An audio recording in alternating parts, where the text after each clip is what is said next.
Hello! Is my model being weird? No, it's not. Okay, we're good. We're fine. I need to turn up the volume on my end. It's pretty quiet. I think it should be fine on stream. It doesn't have to be too loud because it's just BGM. But hello! Speaking of which, I might want to... let's do 2. Sure, why not? Anyway, how y'all doing? Hope you're doing well today. It is Wednesday, my dudes, and today is going to be a bit of a special stream.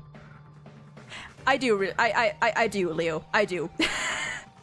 The brain rot is the fixation is going strong, and you know what? Might as well take advantage of it. You know, for as long as it lasts, for as long as I have ideas, I might as well. And today is actually gonna be a the first part of what might be, I don't know, a multi-stream idea. This is something that I've been toying around with for a little while. Something that I've been wanting to do for a little bit. Because I haven't really seen anyone do it before. At least not like in an extensive form, I suppose. And you know, I think it might be a fun little idea. It might be something fun to do. Fun if you like lore. If you don't like lore, I guess it's not for you. But today we are going to be doing something. Today is all about lore. Today is all about character lore. I've thought of this a little while ago when I saw some people talk about HSR characters and in-game paths. You know, these right here. And the common, I guess, sort of consensus that HSR characters, when it comes to their in-game paths, are that other way around. that in-game path, right? I cannot talk. In-game paths for HSR characters are purely gameplay related. That the paths that any of these characters, or at least most of these characters, are assigned in-game don't really have any relevance to, you know, their lore, their actual beliefs. And I see people talking. People have been saying that for a while, for a long time. And I was like, you know, I love you, but shut up. And I was like, you know, I wonder how true that really is. I wonder to what extent that really is the case. So that's what we're going to be doing today. Not for every character, because I mean, these are only the ones I have, and these are already a lot. Not for every character. Today is going to be all about 4-star characters, and we'll have another stream, maybe 2 streams, depending on how long I guess it'll take, or how long this one takes, for the 5 stars. But today is going to be 4 stars only. But before we get into all that, I have something else that I forgot to pull up. But I posted it on the YouTube. I forgot to post it on Blue Sky because I need to show you guys something. Because oh my god. Because oh my goodness. I ordered. So I mentioned before that I ordered something. I ordered a Boot Hill cat cake plushie a while back, like 2-ish weeks ago or something, and I ordered it, and according to AliExpress, it was supposed to arrive in like towards the end of January, like the 29th or something, and it arrived early. It arrived today, and I need to show you guys because it is so fucking cute. It is so adorable. What team did you use to beat Equilibrium level Equilibrium level 4 trail with the Dreadbot? Ooh, I have no idea. It's been so long. I have no idea. Wait, Dreadbot. Dreadbot.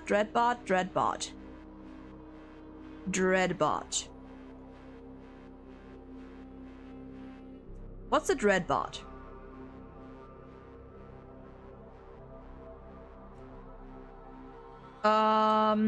Is that level 4? Equilibrium.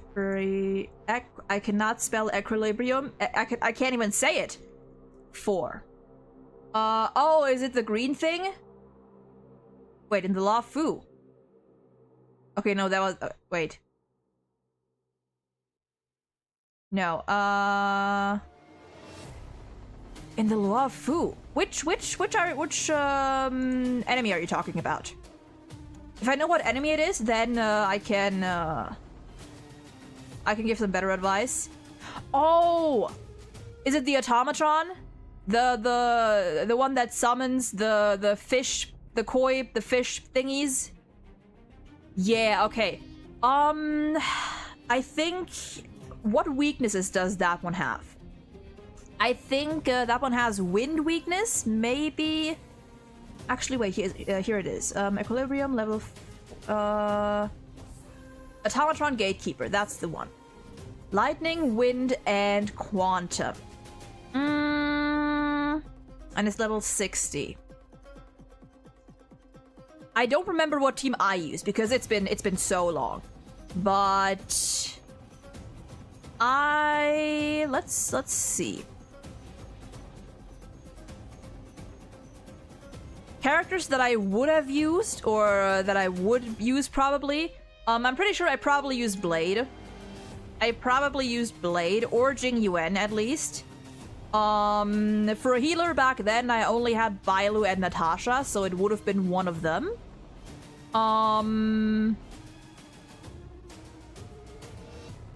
Shut up. I love you, but shut up.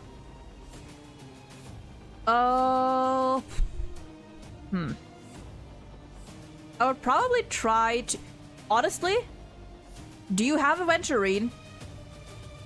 Because I'm not gonna lie, even if that thing doesn't have imaginary weakness, Aventurine is like the fucking best sustainer. Gallagher's pretty good too. I think the main thing for that is, or the main thing you should focus on for that is, number one, not die, which means get a decent sustainer.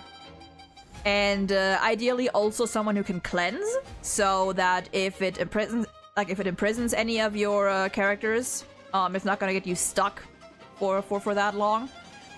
I guess it depends on what characters you have. Yeah, the number one priority is always don't die. For healers, I'd say, I mean, in general, good ones are... Natasha is actually, for, like, you know, early on, is actually a decent healer, just because her skill cleanses. Pretty sure.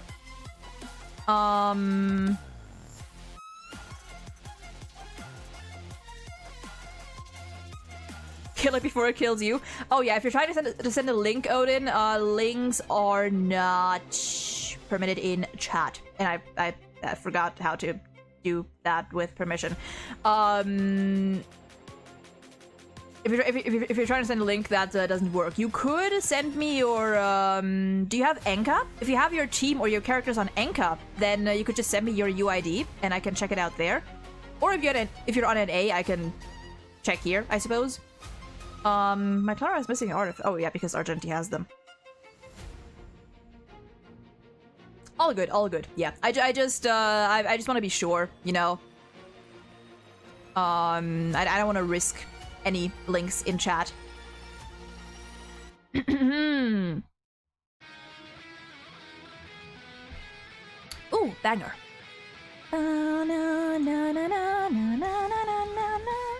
I don't have a Discord, no. I do not have a Discord or anything. You could send me your UID.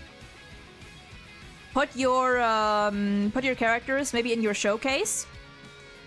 And send me your UID, or just tell me what characters you have, honestly. You could just tell me, like, what, Okay, so you know what? You know what we'll do? We'll do it like this.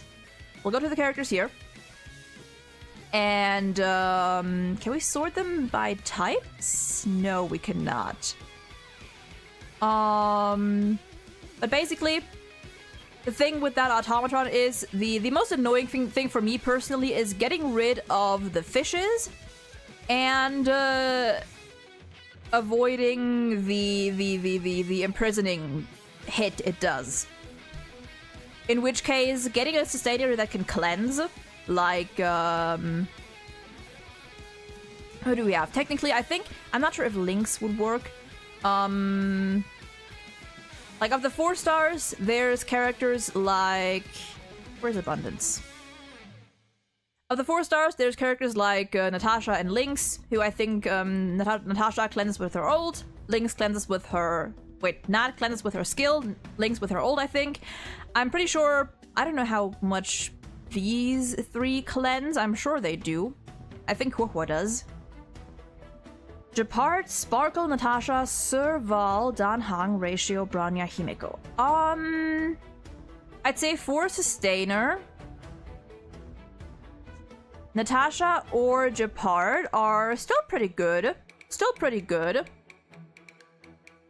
Japart, if you can keep his shields up. Natasha is just all around a decent healer. And if one of your characters gets imprisoned, then you can cleanse with her, so that's a good thing.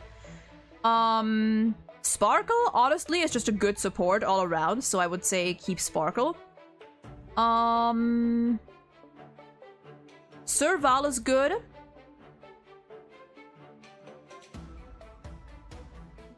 Danhang as well. Out of those characters, I think Danhang, Serval, Sparkle or Bronya, and Japart would work. In terms of weaknesses. Your gear sucks ass? That's totally fine. Totally fine. Or Relics in particular. Yeah, I mean, Relics is just... It's just luck. The main priority in those in those games, I don't remember how the equilibrium trials go, like whether you have to beat the enemies in a certain amount of time, or whether you just need to beat them. But I'd say Serval is a decent choice because Serval does AoE damage, and the fishes have Electro weakness. Sparkle, I'm pretty sure is actually a I don't know who's better per se, whether Sparkle or Bronya. I think it just depends. I think you can just go with whichever one is better built, like whichever one you have invested more in.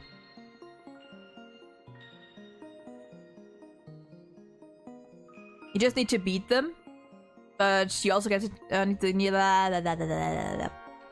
get to the levels needed. So okay, so I think of your characters, Sparkle or Bronya as supports, because they're both good. I think you can just choose based on which one is better built. I don't actually know which one is better. Serval is good for the fishes because she does AoE damage. Danhang, honestly, decent choice. Danhang, honestly, for early game is a pretty good character. And for sustain, I would say Japard. Japard, if you can keep his shields up. Japard also does have the advantage of being able to freeze enemies with his E. Or Natasha if you want the cleanse. If you want the heals. But yeah, the Automatron is annoying. It is annoying. The Automatron is pretty damn annoying. Even late game, it sucks. Also, Lenny, welcome in. I didn't say that yet. Welcome in, Lenny. Hope you're doing well today.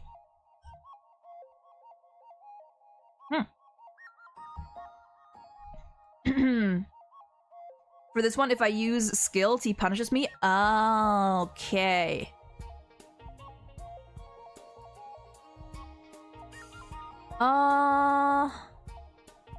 Danhang, Bronya, Sparkle, Natasha.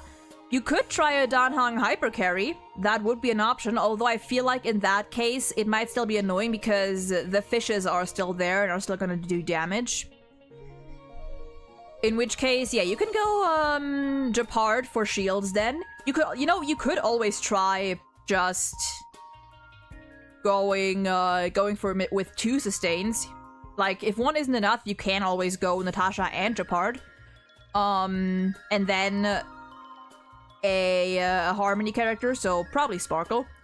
And Serval, probably, for the AoE. So, yeah, it depends. I would say, Japard, if you're fine with possibly occasionally being imprisoned and having, having to wait for a character to take turn. And then Serval, Sparkle, and maybe Danhang for the big guy.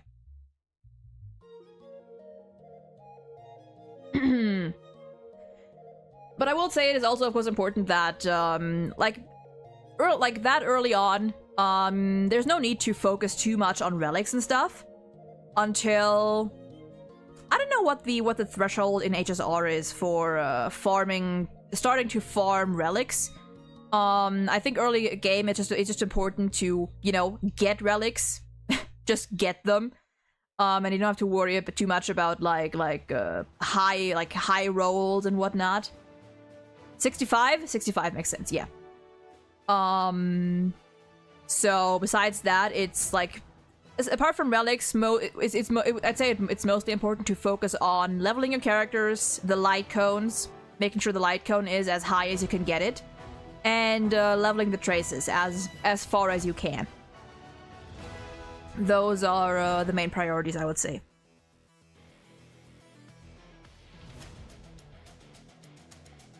Okay, now I need to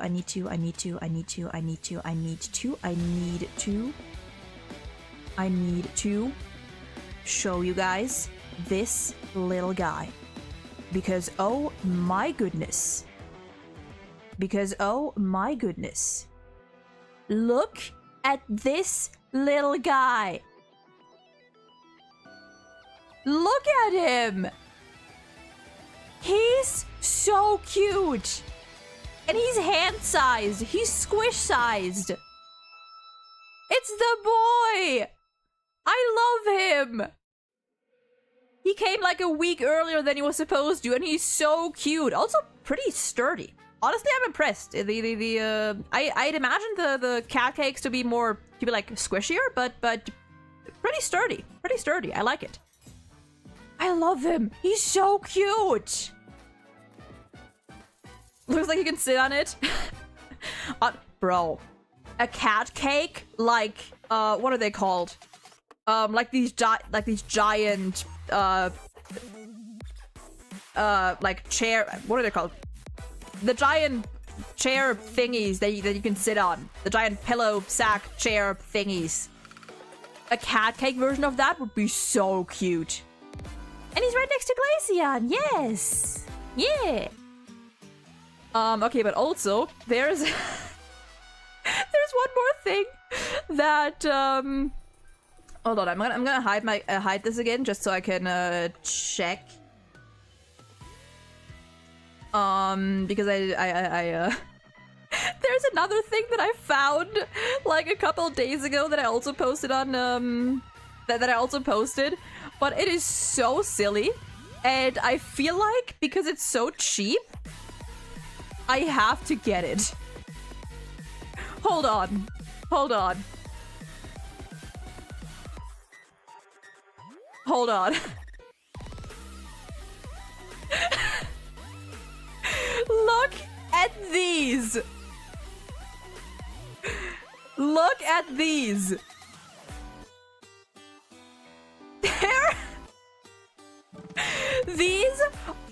They look so stupid.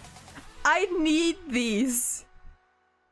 I found them randomly and they look so dumb. Look at that. Hold on. Just Can I zoom in? Can I No, but look look at that. Look at this.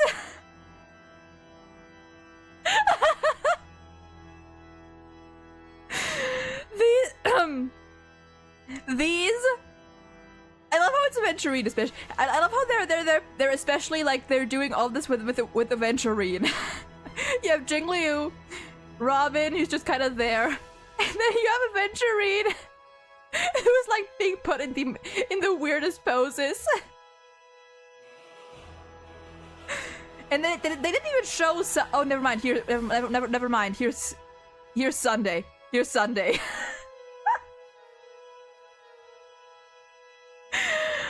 They're so good, and they're only like $6.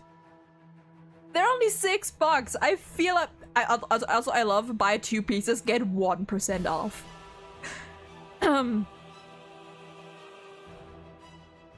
Like I have no idea. Sold by shop whatever.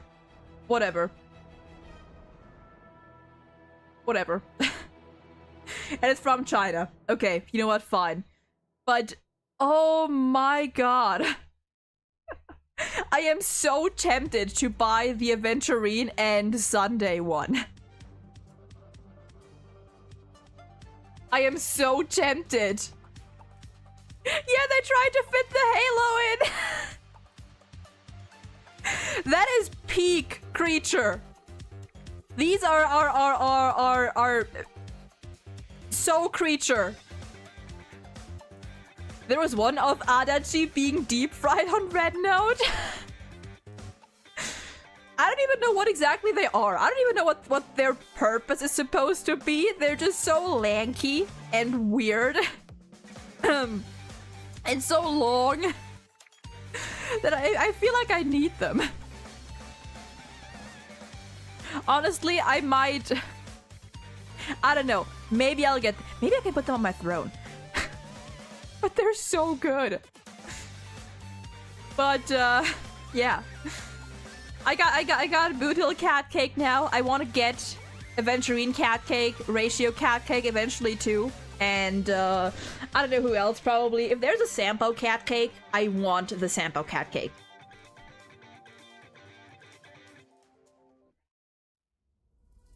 My throne.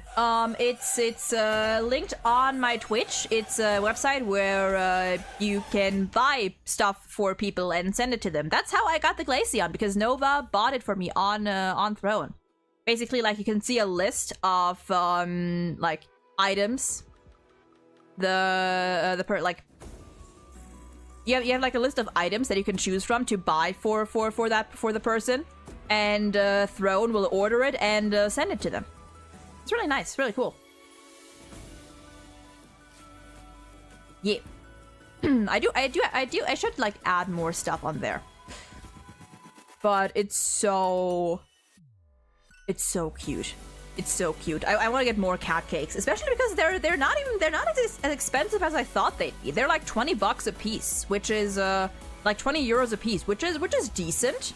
It's decent for like a 16 centimeter, like a little smaller than hand-sized, or like roughly hand-sized. And like they seem pretty good quality, so honestly, I kind of want to get more. I want to get Aventurine, I want to get Ratio. If there's a Sampo cat cake, I haven't seen one yet. I haven't seen a Sampo cat cake yet, but if there is one, I want it. But yeah.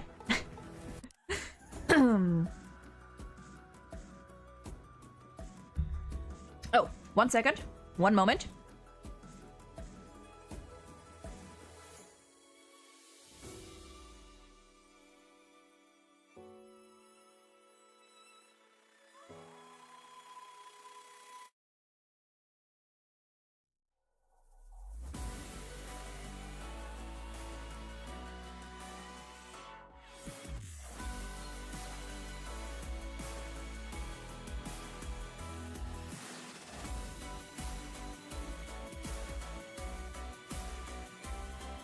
Okay, but yeah, that was really all I needed to show. That was all I really needed to show. Before we get into what we're actually going to be talking about today, which I mentioned at the start of stream, but we're properly gonna get into. Oh, unrelated to everything going on, Castris is a Vidyadhara, right? I don't know. I don't know if she is. I think I saw someone speculate that because of what? Because of her ears, I think? But I don't know. Do only Vidyadhara have those ears? I don't know. How do I get those man-made horrors beyond our comprehension from my eyes? You don't. You embrace the horrors. Embrace them. But yeah, I don't know if Castor is a Vidyadhara. She's something. Definitely. She's something. She also has the gradient in her arms. That is true. I never really thought of that. I kind of just assumed... I don't know. There's a lot... I mean, there's so much we don't know about the characters yet, about everything regarding Amphorius. There's going to be so much more to unpack. I've also been thinking quite a bit about...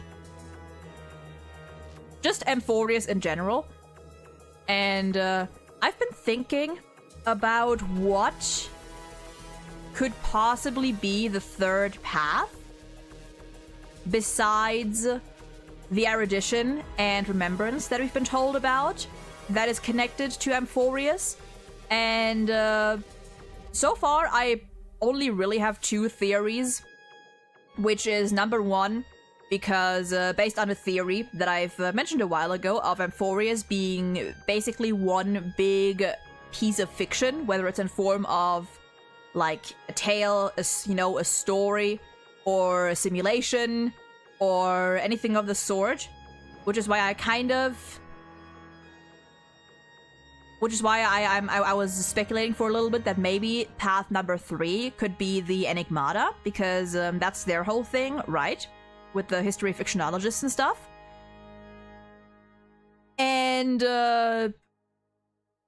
path number 2 that I think would just be fun if it was number 3, besides the elation, not the elation, besides the erudition and remembrance, is the elation, solely because number 1, I think it'd be funny, and number 2, we literally have budget NPC Sampo in Amphorius, and that is literally all.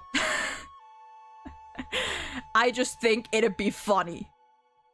Especially because the Enigmata has been mentioned as a possibility, but the elation has not, and I think it would be so random. That's literally all. I do think the Enigmata is definitely a possibility. I do think it's a possibility. But I'm kind of... Did they... When Black Swan listed the options of which path could possibly be the third, I think I remember her mentioning the finality and the permanence. Did she also mention Enigmata? Because I'm not gonna lie, just because she if she mentioned the Enigmata, that kind of makes me suspect it less, because anytime a character is like, oh, it could be this, or it could be this, or it could be this, it could be any of these options, oftentimes it ends up being none of them. So that's why, you know, I think the Enigmata was one of them. It could just be a... Bro, it'd be so good. I would low-key love that if the third path, besides the remembrance and the erudition, just turned out to be Aha having a silly old time. It'd be so good. Even though I'm basing it on literally nothing but NPC Sampo.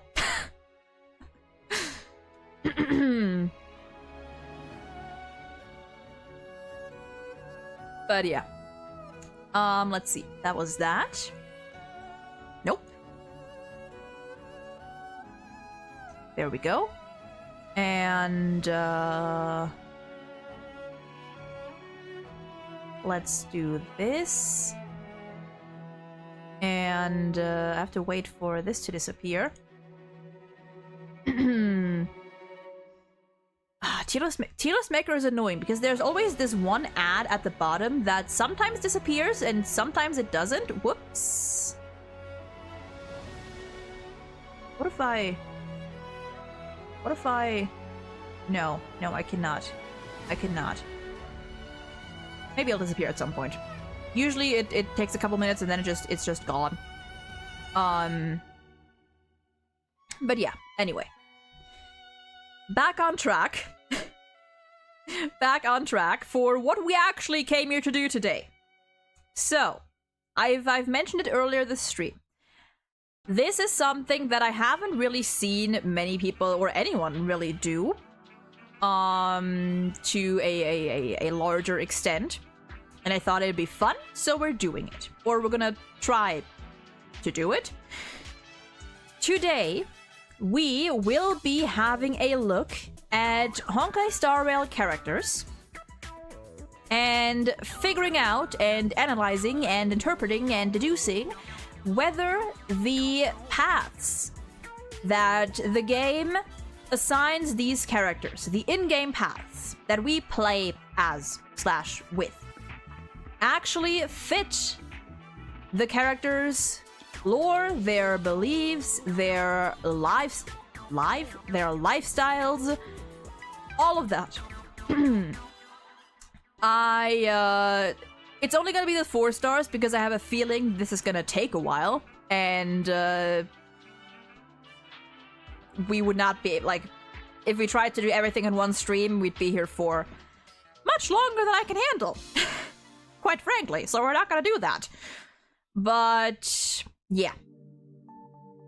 Let me see. We are going to have a look at all of these paths that are currently in the game. Oh. Well, minus Remembrance because I'm not including Trailblazer in all of this because Trailblazer is kind of a special case. We're gonna be looking at almost every path we now have in the game. And we're gonna go through them path by path because I feel like that's the best way to keep things organized so we don't have to skip back and forth between, you know, different philosophies and whatnot. And we'll be going through each and every character, probably, and going through their lore, if need be, maybe some of their voice lines, and we're gonna figure out whether these paths that we use for them in-game are purely for gameplay purposes, or whether there's actually something in their character that could fit. That could fit them. That could make it make sense. And that is what I want to preface here, is that this stream is not about deducing what path fits any character the best. This is about looking what we have right now. This is about looking at what the game says their path is, or one of their paths is, and trying to figure out whether it makes sense. Whether you can look at the character and go, yeah, I can see why that Eon in particular would be, or I can see why they could follow that path, whether consciously or unconsciously, subconsciously, whatever. For that, the main sources of information that I'm going to be making use of in this entire stream will be, number one, just my general knowledge of the character, what I know and remember about them, which for some will be more, for some less. For some, I might immediately be able to say, like, oh yeah, it fits, or no, this doesn't make sense. And for others, we're gonna go have a look at their in-game character stories, some of their voice lines. If I don't have the character, or if I don't have everything unlocked, we're just gonna take a look at the wiki and read from there. And yeah. If I decide to cut this down into a video, then I'm not gonna include, like, me reading all those paragraphs of character lore. You can do that yourself, or just, you know, watch the VOD and listen to me read it. But, yeah. Yeah. Yeah. Mania, welcome in! Our teacher gave us an opportunity to present a mobile game to school. You gonna present Ace Attorney? Hell yeah, take that! I mean, Ace Attorney is technically a mobile game. It's available on mobile. I guess that counts. I guess that counts. I just straight up present, like... actually, what would I present? What would I present? If I had the chance, I would probably, I mean, like these games, like Hoyoverse games are an easy one. Maybe I'd also present like OnStars or something. You know? Maybe I present OnStars. But that is awesome. That is so cool. I wish we could have gotten chances like that to do stuff like that in school. Yeah, and that's also partially why I want to do this, because while I do love many of these characters, and I have actually read some of their lore, there are other characters that I know only on a very superficial level, and actually going through their lore and reading it is going to, you know, give me a chance to get to know them better. And maybe, I don't know, maybe by the end of this I'll have some characters that suddenly I like them way more. And maybe I should have done this stream before the ranking character stream, because maybe this is gonna change my opinions or improve my opinions on some of them.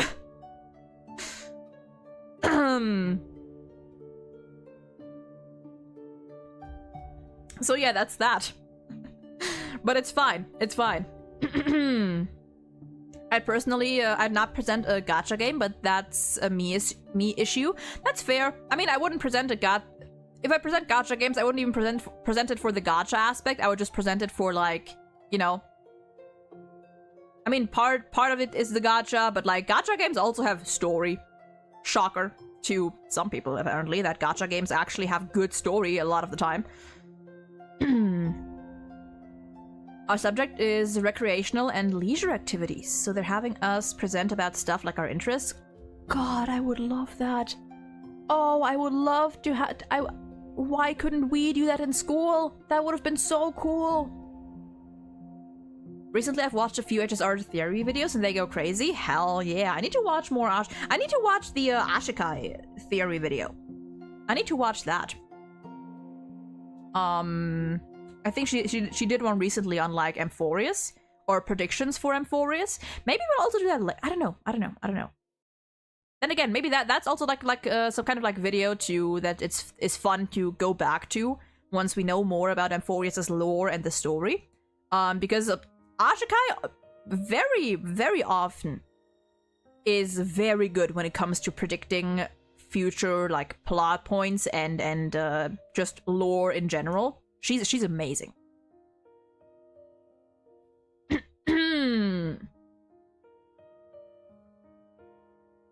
But yeah. The way we're gonna do this is we actually have a little tier list. And my god, if this ad does not... Is there an extension I can get for like tier list maker to remove the ad?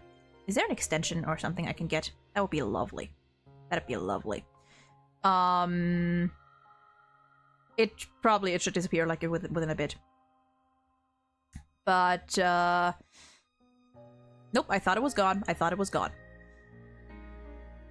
We're gonna be formatting this into a little teeny tiny tier list because that's all I do. Just to sort things a little bit. We are going to sort all of these characters, or almost all of them. I might have to like sort them a little bit. But we'll see. Into 3 main categories. Number 1, the characters who, at least as far as I can tell and as far as I can reason, characters whose lore, whose beliefs, whose lifestyles, etc.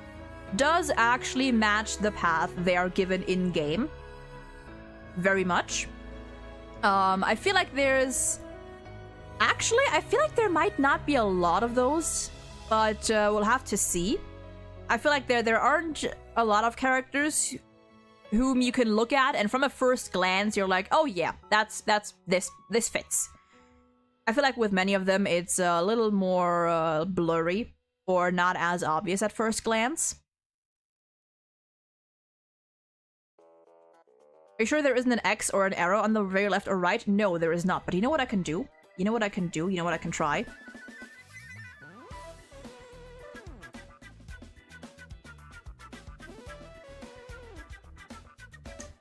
Let me check.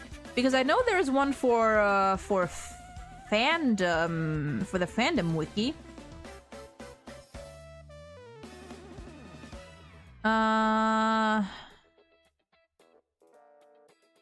I mean, there's just regular ad blockers, which is kind of annoying.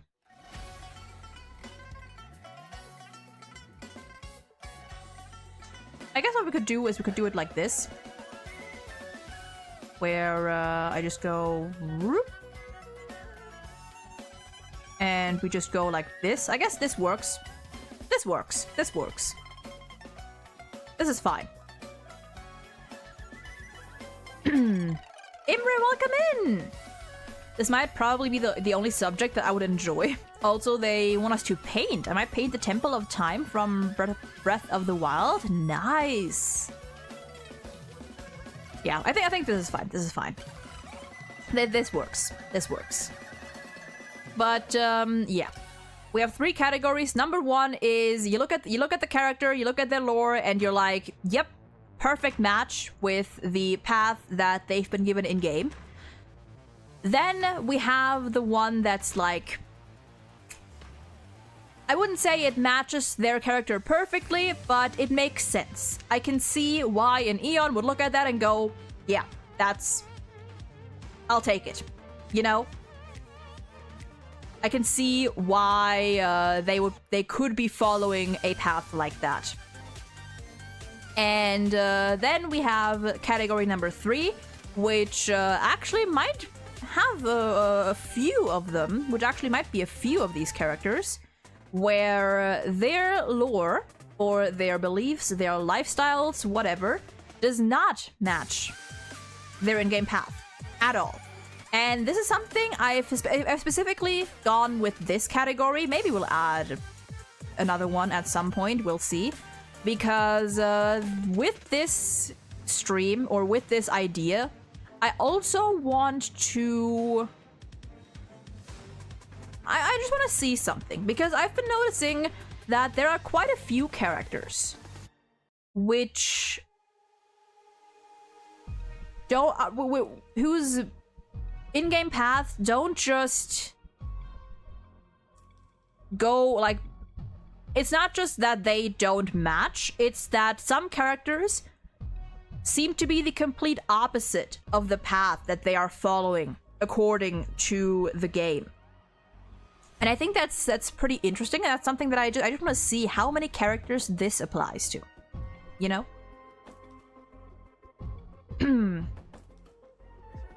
So yeah, I realized that I forgot. I actually forgot to sort these characters by 4 stars, so we're gonna do that real quick. Should have done that earlier, and I feel like I actually did do that earlier, and it just reset, which kind of sucks, but it's fine. Let's see, we have her. Okay. Do I go for 4-star Herta, or do I go for the Herta? I feel like Herta might be one case that I'm going to skip, possibly. And because now the Herta is out. And I feel like it might be more accurate to check her story than just the 4-star Herta. Because they do follow the same path. Yeah, I'm gonna skip 4-star Herta, and when we get to the 5 stars, I'm just gonna read both of their stories. You know, maybe I'll just do that. Maybe I'll just read 4-star Herta's and 5-star the Herta stories. This looks hard to do. We'll see. We'll see. I will say that, of course, you know, like, I do not proclaim myself to be a lore master and that I know everything there is to know about these characters. No matter what I say here, there might always be something in, like, character interactions, in dialogue from quests that I'm overlooking, in which case, feel free to point that out, feel free to correct me, or, you know, add on to the my bullshit. Just be nice about it. And Rose, welcome in! Hope you're doing well today. I'm sure we'll get to him, but I'm already eyeing Misha for that doesn't match. We'll see, we'll see. I need to continue. Hook. Who else? Luca. Lynx. With March, I feel like... With March, do we check both of her paths or just preservation?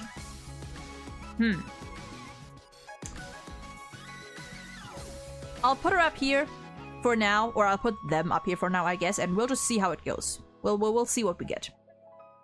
Let's see. Misha, Molze, Natasha, Pela, Chingtre, Sampo, Serval, and I think... Nope, we have Sushang left. Same with Ting Yun.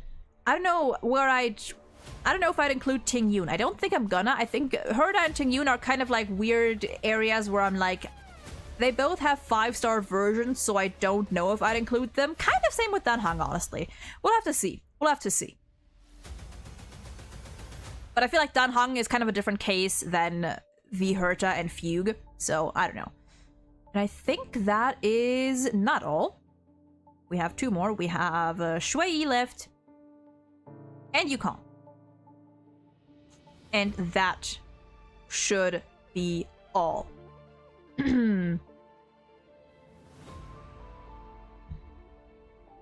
I think the story for both, true, yeah, like their story, character story should be the same. I think we can just go based on that, and you know, have a look at whether Hunt March would also, like, whether both paths would fit into what we know of her.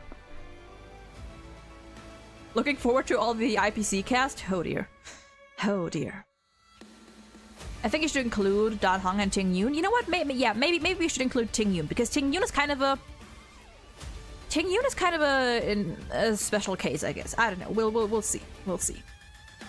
I'm not gonna lie. I don't even know if we're gonna get through all the 4-stars today. I have no idea how long this is gonna take. This might take us like 3 hours. This might take 5 hours. We'll see.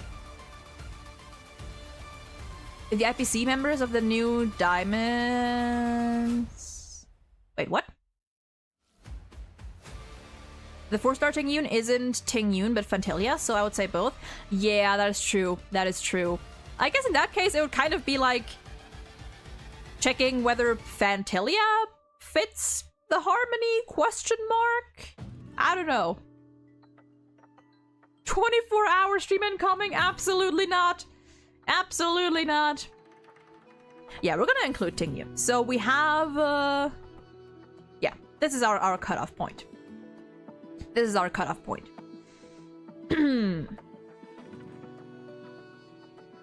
So, that said,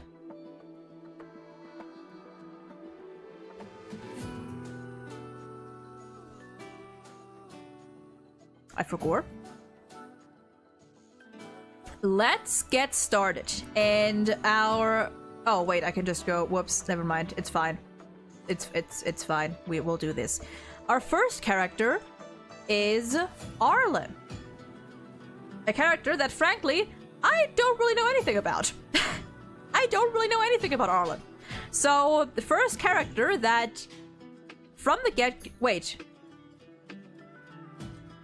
I said we're doing this by path, so it still fits. It still fits. It still fits. We're starting with the path of destruction. We are starting with the path of destruction. Wham. And there, we have 4 characters to go through. We have Arlen, Hook, Shui, and Misha. And I guess I'm just gonna have to pick them from the tier. It's a little wonky, but it's fine. It's fine. We'll make do. Anyway, starting with Arlen. And because I know next to nothing about Arlen, Arlen, this is going to be our first character where we shall actually just go straight into his character story. And we're gonna have a good old reading time. Lore! Now I'm gonna have to rearrange this a little bit. And see how this fits. Okay, hold on. I might have to redo this. Hold on. Hold on.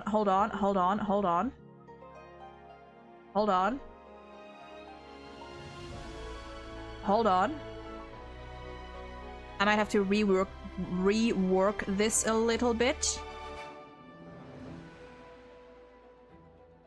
Just a tiny bit. Let's do this.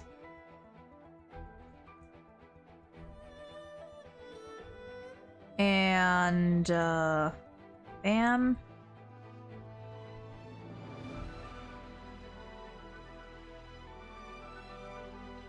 What are you doing? What are you doing? What are you doing? What are you doing here? Oh, never mind. Never mind. I'm stupid. I'm stupid. I didn't... Not browser stores. Am I fucking stupid? I forgot how OBS worked for a second there. It's fine. It is fine. Okay. There we go. Put that down. And now we're good. Okay. Okay. OBS jump scare. Most relevant character, I only know he's dog sitting, that's it. I know he has Peppy, I know he's a good boy, and that's literally all I got for him. So today, we're gonna learn a little bit more about Arlen. Hell yeah.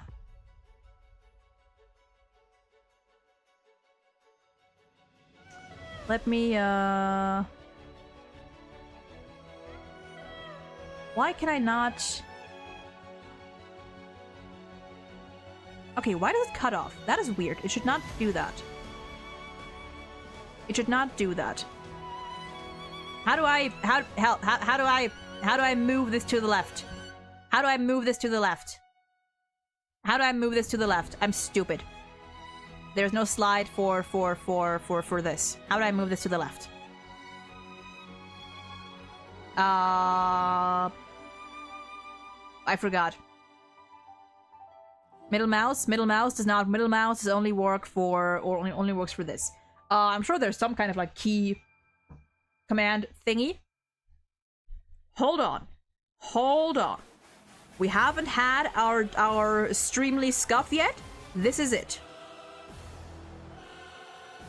Click it. Oh, click it.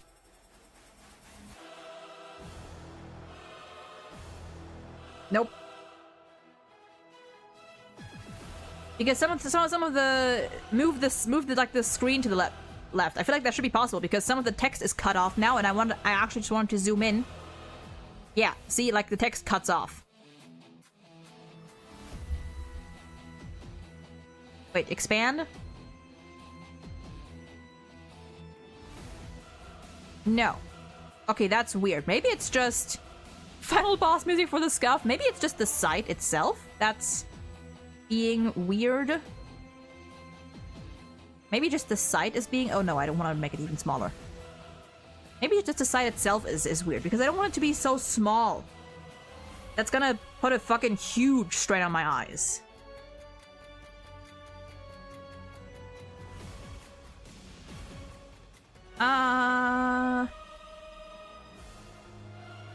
Wait.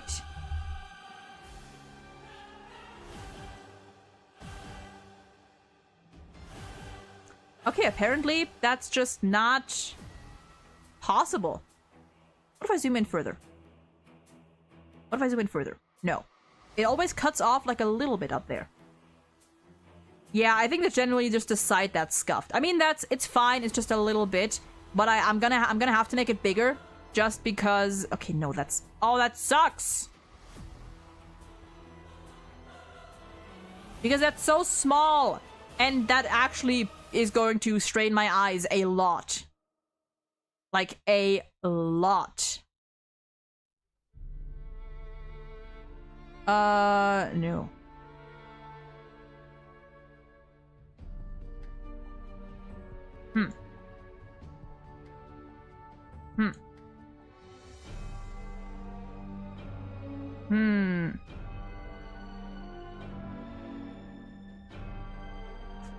Ah, that sucks. That sucks. It sucks. I mean, I guess for many of these characters, we can actually go to the in-game lore. I'm just gonna have to push myself through, like, the last stories they have. Because almost every character of mine is leveled to at least 70, so I guess that's good. So, I think that's what we're gonna do instead. So, we're just gonna go into the game instead and read their story here. And for the last one, I'm just gonna have to swap to the wiki. So I guess that works. Can't remove the bar to the left? I don't know if I can. I didn't see an option to. Doesn't matter. We'll check in a little bit again. I already need more water. Why does it smell so... Why does it smell like onions? It smells like onions. Is my granddad cooking downstairs? But it smells like he's cutting a lot of onions.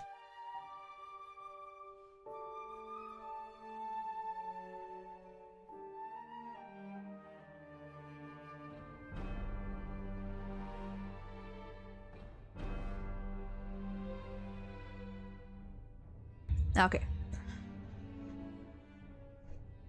Fudge it, copy the whole story thing and paste it somewhere that'll let you read it. Honestly, that might also be an option.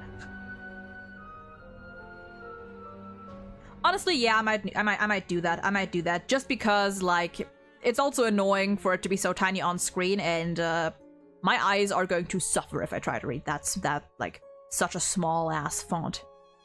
So I guess I'm just gonna have to open up my notepad.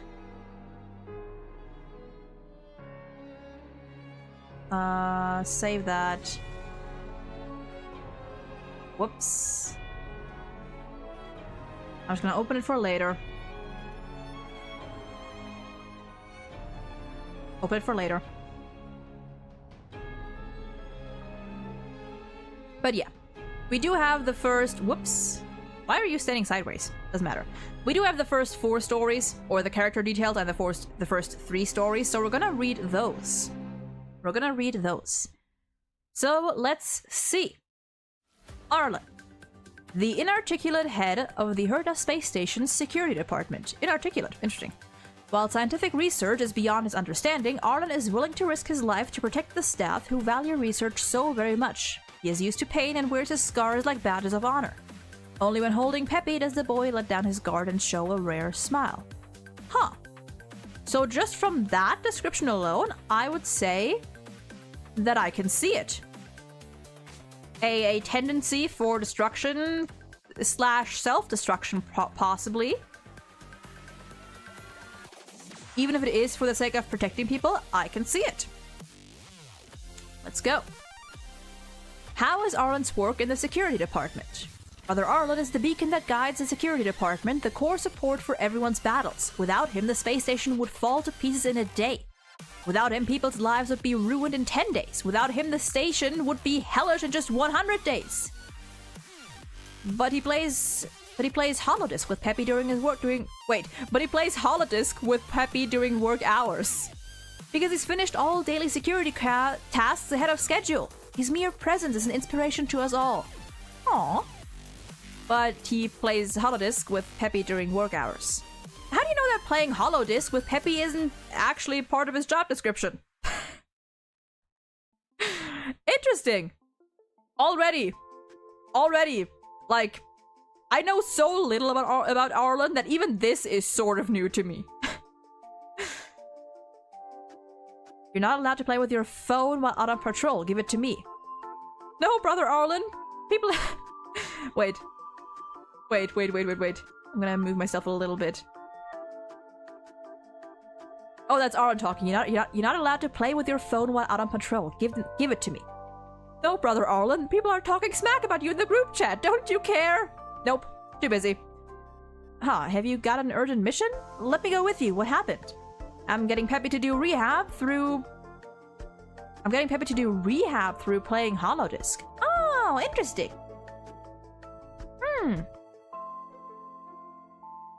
I don't think any destruction character fits it. You know what? That's a good point. A thing that we should have done beforehand, and that I'm probably just gonna have to switch, is before doing any of this, what I should have done first is actually read the path description and go a little bit into what each path actually represents. I don't know why I was going to do that, and then I got carried away and I forgot. Then I got too annoyed by the wiki. Let's close out for a moment. If I do turn this into a video, I guess I'm just gonna have to swap these things. And let's go to, what would it be? Factions? Or actually, would it be eons? It might be eons. It might be eons.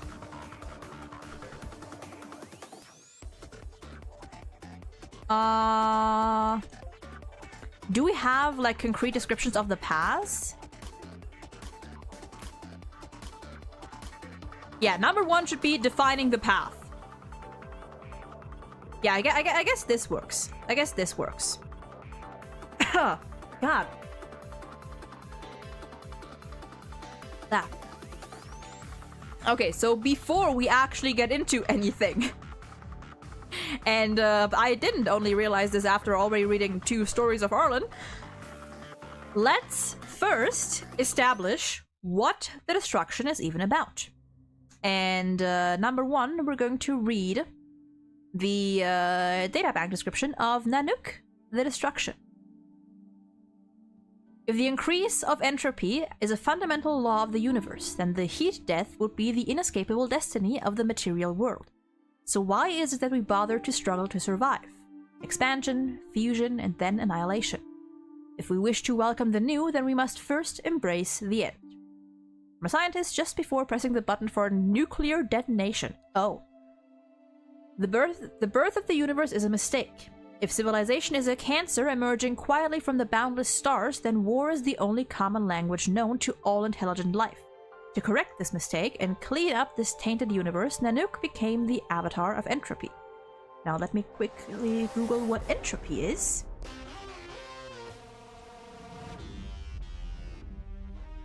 Lack of order or predictability. Gradual decline into disorder. Got it. Got it. Gotcha. Okay, so basically, the destruction, boiled down, is centered around what it's called. Destruction. I'm assuming, or I would say, whether destruction as a whole, self-destruction, just chaos. And whether that's through just wreaking havoc, whether that's through means of self-destruction, I believe that any one of those can be considered or can work. The loading screens have path descriptions. Good point. Good point. In that case, what if we also... Can you see the loading screen descriptions in the game? Terms and creatures, light cones, factions, relics. Can you see the loading screen descriptions in the game? I don't think you can, right? In that case, we're just gonna go... What is this music? Oh. Oh, that's good. Oh, that's good.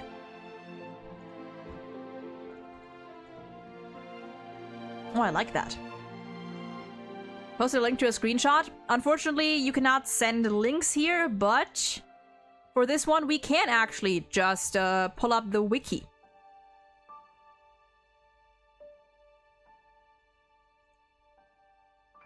Okay. So, that was the description of Nanook the Destruction. And the path description, according to the wiki, those who follow the destruction path admire recklessness, anger, and destructive behavior of any sort. And the gameplay description, we're gonna look past that. We're gonna look past that. But yeah, basically destruction, whether to the self or to your surroundings, reckless behavior, and anger. So let's see whether that actually fits Arlen. Let's see whether that actually fits the boy.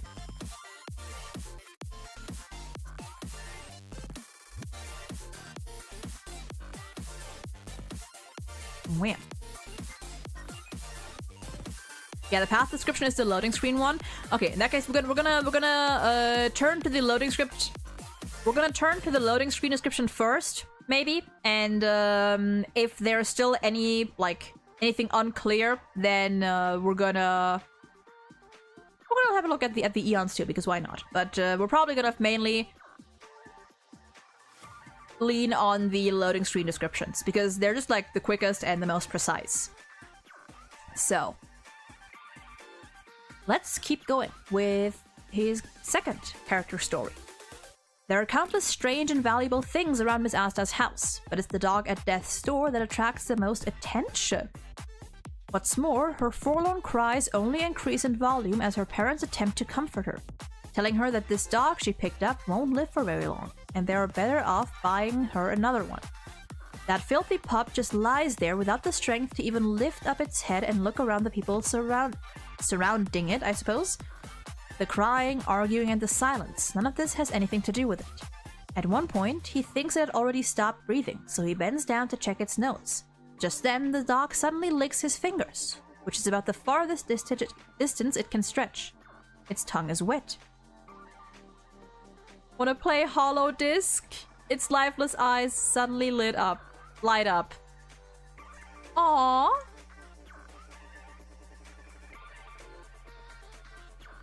So, so they found Peppy just...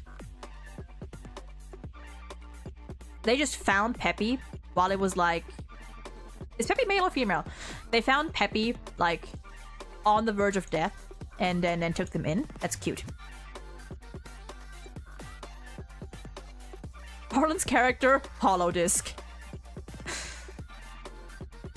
He stops pacing the corridor and gazes out of the window into the tranquility of deep space, the dark circles around his eyes reflecting back at him. Another pair of bloodshot eyes appears at the window. Their owner looks more relaxed than she usually does before the researchers, and absent-mindedly lets out a huge yawn. You're up late. Not going to bed? I'm feeling anxious, so I'm just out for a patrol. I don't know which one is which. I'm assuming... Wait. This might be Asta, and this might be... Arlen, maybe? I just updated the firmware for the defense shield, and security systems are all operating smoothly. Maybe I'm overthinking things, but I understand. You're the head of security, and I trust your instincts. The space station remains brightly lit and operates without a stop. They each return to their respective posts. They both know that regardless of the protection of Madame Herta's fame, the defensive measures around the space station, and the round-the-clock vigilance of the security department, if a disaster were to occur, it would only take seconds. Male, I think? Maybe. I don't remember. So those are the stories that I have available in the game, and now we're gonna head over to the wiki, and I'm gonna have to force myself to read the teeny tiny text. But it's fine because it's only one. It's only one story. So let's go. I don't think I can get rid of the left bar. Actually, I don't think I can. No, I don't think I can. Well, sucks. Okay, his last character story. Everyone's evacuated, Arlen. Hurry up! There may still be survivors in sight. No, there aren't any more life signs in there. He thought he could trust Asta until the moment when countless antimatter Legion pawns pour towards him like a tsunami. The signal from the Watcher Zone is faint. Asta won't be able to see this situation. He is now standing, alone, in the elevator. He has to make a decision, even if he has to disobey Asta's orders. No matter the cost, he has to block access to the elevator to save everyone. He cannot allow these monsters to get to the Master Control Zone. Sorry, Miss Asta. The Antimatter Legion strikes him down from behind before he can explain himself. He falls, and his remote communication disconnects. He had never hesitated, whether working in Miss Asta's home or after becoming Herta Space Station's head of security department. He had always taken for granted that since Miss Asta decided to head in one direction, he has to follow her. Arlen raises his head with great difficulty, and the monsters move closer to him.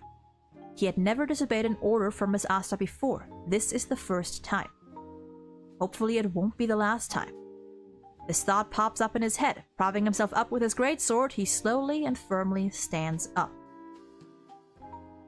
So, based on all of this, I think, actually, that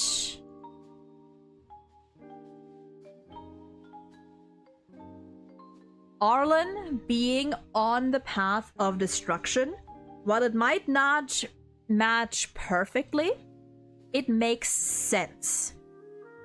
Arlen is a very dedicated person, but he is also very much a fighter. He's a fighter with seemingly little regard for himself. So there is some recklessness there. Maybe a good chunk of recklessness.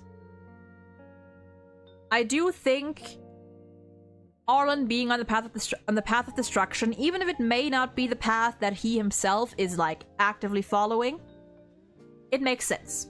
It makes sense.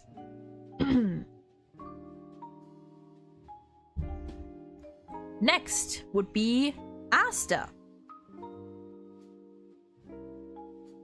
It's a little annoying switching back and forth between scenes like this, or between sources like this, but it's fine. It's fine, you know? Could be worse. Could be worse. Never mind, it's Hook, because I keep forgetting we're going by path. We are going by path. We are going by path. Next, Hook. Don't worry about me.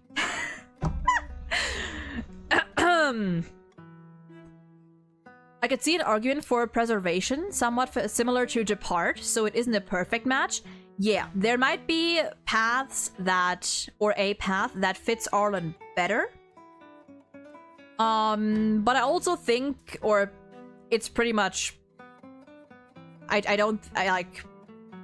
think it's pretty clear that, like, you can follow more than one path, whether, you know, willingly or subconsciously, or, you know, because I don't think it would make sense if someone was only able to tread on one path.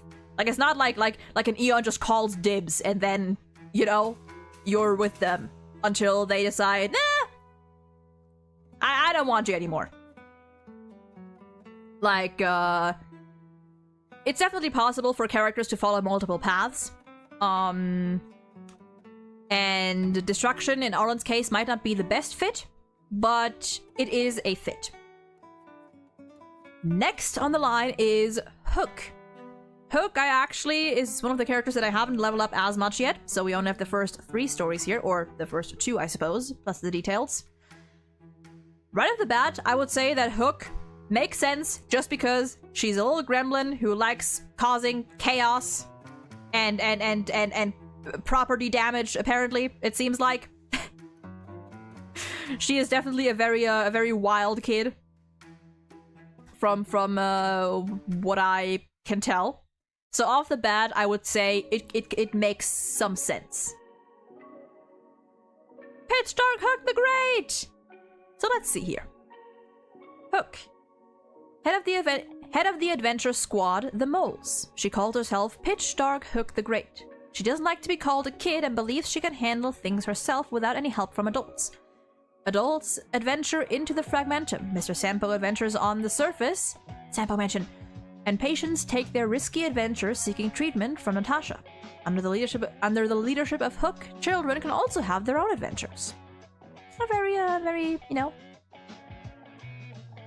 very, an adventurous child. Oh. Character story part 1. Weather fine, mood very bad. No date. Today I broke one of the old witches' test tubes, and got chewed out. The old witch is terrible. She never lets us play together during lunch and only lets us take a nap. I hate her. We should rebel against her. Tyranny. We can't let her get her way. That is so cute. That's actually so cute. It's like a little diary entry. I'm gonna make a gang called the Moles and grab, kidnap, invite all the kids from the clinic. We'll take down the old witch together, and then we can eat whatever we want and have fun, and nobody can stop us. And I'll be the boss of the Moles, and the boss of the whole clinic too. I'll give that old witch a nice talking to every day and make her do all of the chores. Is she talking about Natasha? Maybe? I don't know, is she? Just because she's talking about the clinic. Nova! Welcome in! How you doing? Thank you for the resub! That diary is just full of destruction. Yeah, I would assume that the witch is Natasha. How you doing, Nova? Story 2. Weather freezing. Mood very happy. Today I went to the machine graveyard to find a suitable weapon. As the boss of the Moles, I've got to have a great weapon. I met a girl there. She was a few years older than me, but I'm still the boss, and was wearing a pretty red coat. But she had no shoes on. Oh, she met Clara. I don't know why she had no shoes on, since that's gotta be very cold. Maybe she wasn't feeling very cold, though. Her hair was white like snow, and it was pretty. I want white hair too, long and white hair. but she was very shy to talk to me. She was very shy. Too shy to talk to me at first, but that's cool. I super love talking and super love making friends. I chatted with her for a long time. I know her name is Clara, and her dad is a super big robot. Her dad? Oh. Her dad is really cool, but not as cool as Daddy. I don't know how to pronounce his name. Firstman? She's my friend now, and she helped me find a really strong Diggertron. She's now an honorary member of the Moles. Aw, that's cute. That's cute. It is very funny that Hook thought of the word kidnap before invite. Or sad. Honestly, it could be either one. Could be either one. And now, let's move to the wiki.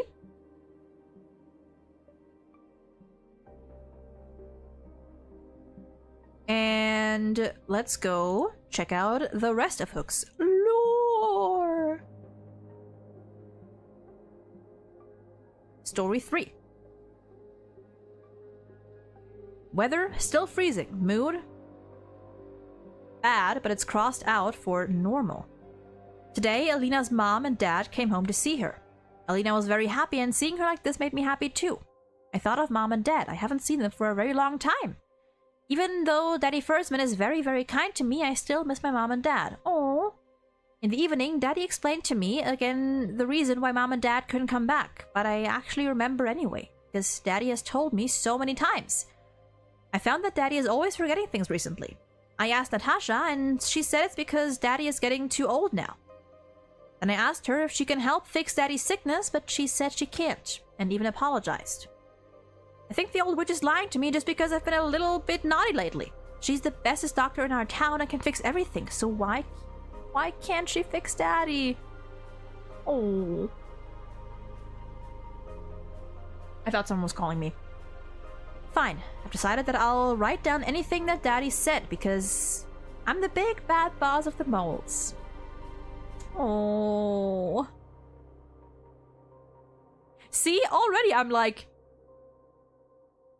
I don't remember where exactly I put Hook. I think I put her in the 6 to 7 out of 10 tier. And now I'm like, yeah, definitely. Okay, again, no date. Address the clinic. Had a heart-to-heart conversation with Hook. The contents are as follows. Daddy Firstman was once a very good friend of Mom and Dad's. Back then, we all lived in a small town in the north. One day, Mom went into the Fragmentum and never came out again. Mom loved eating stone-grilled ohm. Dad missed her so much that he made me stone-grilled ohm every day. Then one day when I came home, I saw Dad lying on the bed looking very uncomfortable. I bursted into tears and went to find Daddy Firstman next door. He said Dad was sick and he took Dad and me to see the town doctor. We stayed with Dad at the doctor's place for several days. In the end, we almost used up all our money. Dad secretly told me to save the money. He also told me that he was uncomfortable staying there and wanted to go home. So I went to Daddy and told him I wanted to go home with my dad. But when Daddy and I went to see him, he stopped talking. Daddy was on his knees and crying, but I didn't understand what was going on. Daddy explained to me that Dad missed Mom so much that he went to see her inside his dreams. I asked Dad, when will my dad wake up? Daddy just kept crying though and didn't answer me. I didn't cry. No, Natasha, I don't need any tissues. Actually, later I secretly asked the doctor something. I know that my dad is dead and won't come back forever. And Mom is the same. I know that Daddy doesn't want to make me sad, so he keeps on lying to me. I know that Daddy is the very best person in the whole world, and I like Daddy the most. So that's why I want to find lots of treasure with everyone so we can build Daddy a nice big house and help fix Daddy. Oh, baby! Oh, baby! Oh, that's... So... I knew that Hook had no parents. I didn't know why she had no parents, and now I know. Oh boy. Poyo does indeed hate kids. Wow. Wow. So now the question is, does the destruction make sense for Hook? I still think it makes sense, not necessarily because of any sort of like big beliefs, but just her behavior. Just her very, you know, reckless and adventurous and destructive behavior. And I think in Hook's case, you know, you can't really go too far with that because she is still a child and she's not gonna have like any hugely complex thoughts about like, you know, destruction of the self, of others and whatnot. Like she's just a kid, you know, making some mischief.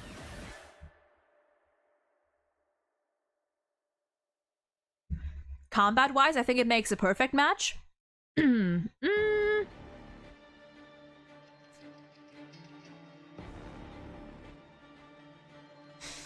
Yeah, maybe.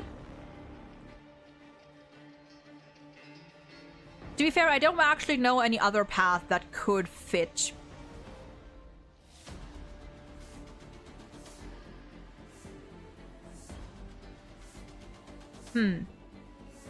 I'm gonna put her in it makes sense for now, just because, I don't know, her behavior and her childish attitude makes it fit. But I think for it to be a perfect match, it depends. Like I think she's too young to really have like to get a solid idea of her real beliefs, if you know what I mean. I think right now all we can look at is her behavior, the way she acts, and the way she just wants to go on adventures and have fun mainly, and you know, help her dad. So for that, I think we can go. It makes sense. I think she's too young to go any deeper into what she really believes in. I think that is something that, like, it'll depend on where she goes later in life, if that general mindset sticks, if it intensifies, if it becomes a bigger core part of who she is. So for now, I would say it makes sense. Next on the list is Shui. Shui, I have most unlocked for. I guess Elation would be a good alternative, belief-wise. I don't know, because the Elation, while they are also a bunch of people that just, you know, do what they want and, you know, their main priority is just having fun in whatever way, shape, or form, I think Hook is too human for that. Hook? Like, if anything, I don't know. I think Hook is too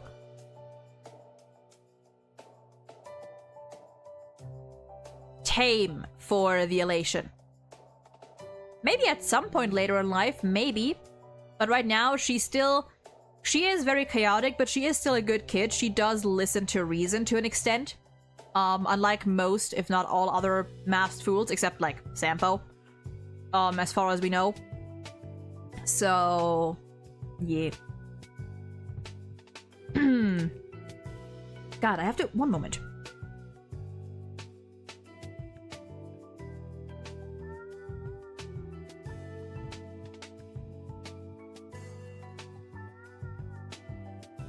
God, yeah, that smell really is coming from downstairs, and it's not doing good on my throat. I closed the door now. Hopefully it'll die down. But that is not good for my throat. That smell is a little too much. So let's see. Next on the list would be Shui Yi, of which I actually have all stories unlocked, so hell yeah. Let's see here. Shui Yi, one of the judges of the 10 Lords Commission on the Luo Fu. She's in charge of detention among the 4 judges of detention, interrogation, incarceration, and punishment, with Iron Chain and Mara Sunder all in hand, in tireless pursuit of recidivists? Whatever that means. She will forthwith ensnare and subdue them all. The mortal coil of her past being has been reduced to ashes. She is reanimated via a puppet body. For each villain she captures, she gets in return half a day in the world of the living. Wow.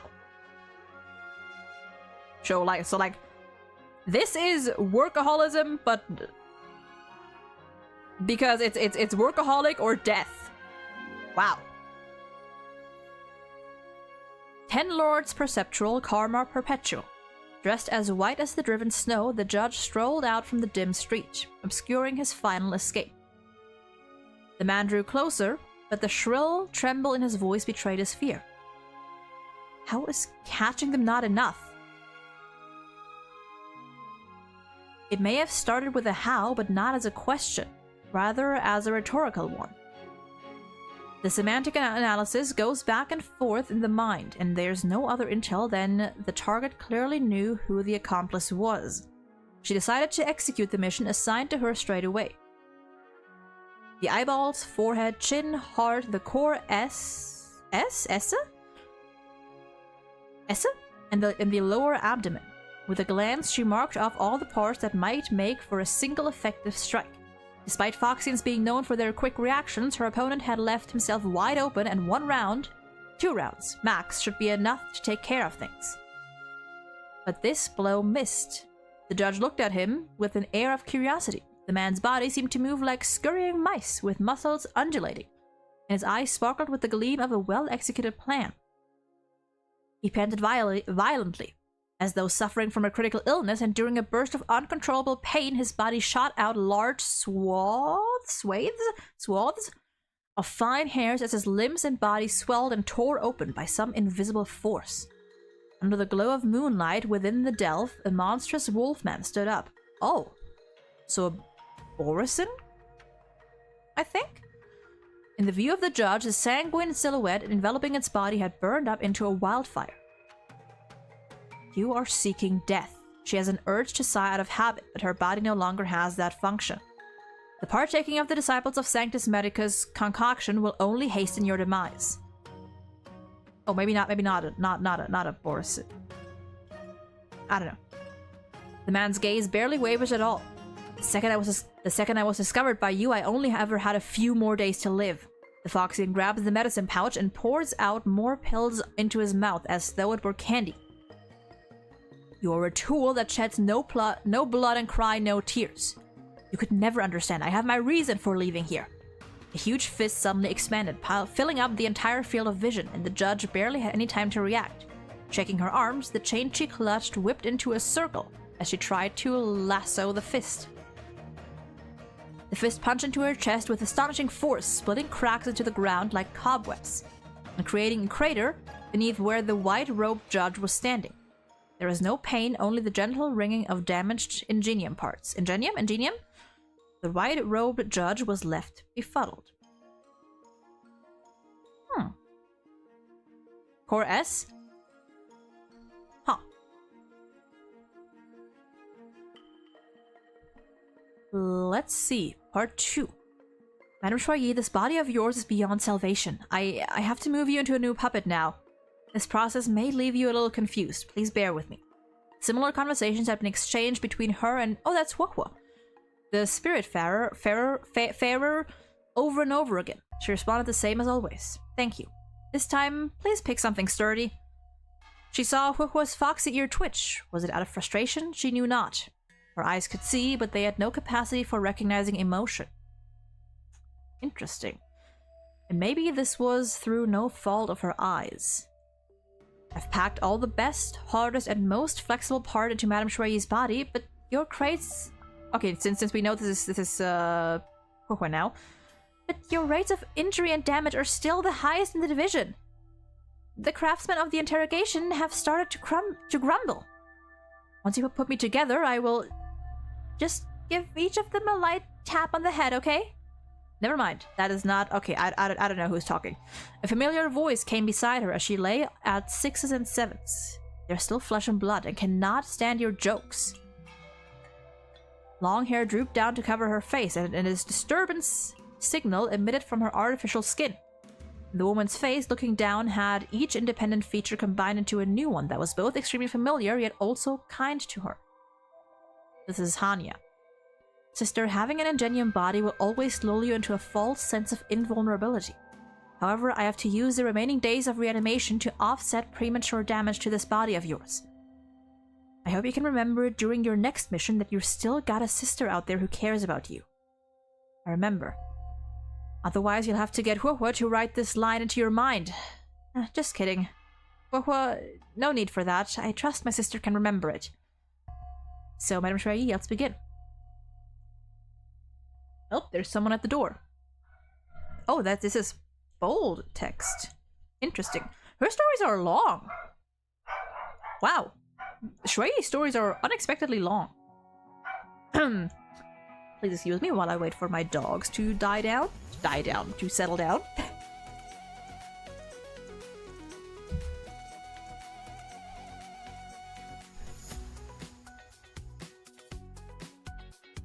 The onion man is at the door. Okay, now. So let's begin. She felt herself being sliced open, copied, split into 1,000 pieces, and uploaded into millions of circuits housed at the Ten Lords Commission. When in a flash, she shuffled through countless documents inscribed in the Hall of Karma, and then, after a fleeting glimpse at all the souls of the Xianzhou, the memory vanished. Moments later, she entered the body of a nearby Arumatan? Spectral envoy, feeling both the strength of the metal body alongside the unshakable will of the Jade Abacus. She has 1,000 pairs of eyes watching over the people of Starskiff Haven with the wings and sidelight of a cycrane. She has 1,000 ears, scanning the changing waves and pitches among the infinite possible frequencies. Her 1,000 hands write handwritten judgments on the Spiritfarer's body, and her 1,000 feet give chase over unfamiliar avenues. She knows that she's only inside the Jade Abacus circuitry of the Ten Lords Commission, but she feels as though she were everywhere and gradually fading away. A familiar voice rang out again beyond the waveform of the voice print, and she was trapped fast inside a memory. The white-robed judge was left befuddled. Shui Yap! Sister? Sister! She was shocked. She was shocked. She was shocked. God damn it. She was shocked! To discover herself beneath an azure sky, surrounded by lush, undulating waves of wheat growing. She smiled as she braided together the twigs and flowers she picked up earlier, placing this wreath on the tiny head of the little girl in her lap. The girl turned back to look at her, smiling even more brightly than the flowers. She held onto this face tightly, vowing to eternally protect this delicate, fragile face, vowing to do many, many things for her. As soon as she was distracted, this face relaxed and grew broader. There was no trace of weakness in those gorgeous eyes that needed her care. Only perseverance. This face once walked side by side with her, boarding starskiffs together and cruising out beyond the borders.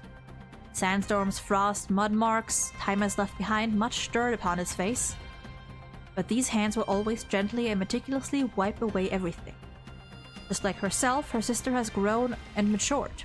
She shouldn't always wipe her sister's face clean in front of everyone like an anxious mother, but how could she ever let go of things? She vowed to protect this face forever, vowing to do many, many things. She looked up from the blood and fire of the scorched earth. On the ground lay thousands of familiar but lifeless faces, including that of her sister. But she couldn't find her own face. I can save her. I can save all of you. All it takes is a wave of the branch, and I can teach flesh to regrow from the mere bones, or let petals rise up out of the dust to the flower once more. You know very well I can. Underneath her, a strange tree with 1,000 faces spoke to her, and to everyone, they waved their branches, penetrating deep into the earth. I am Shuhu. I am eternal. From me you shall gain true immortality. Sobbing, she closed her eyes, incapable of providing any resistance. At this moment, she was just an insignificant fruit upon this giant tree, powerless against mighty roots.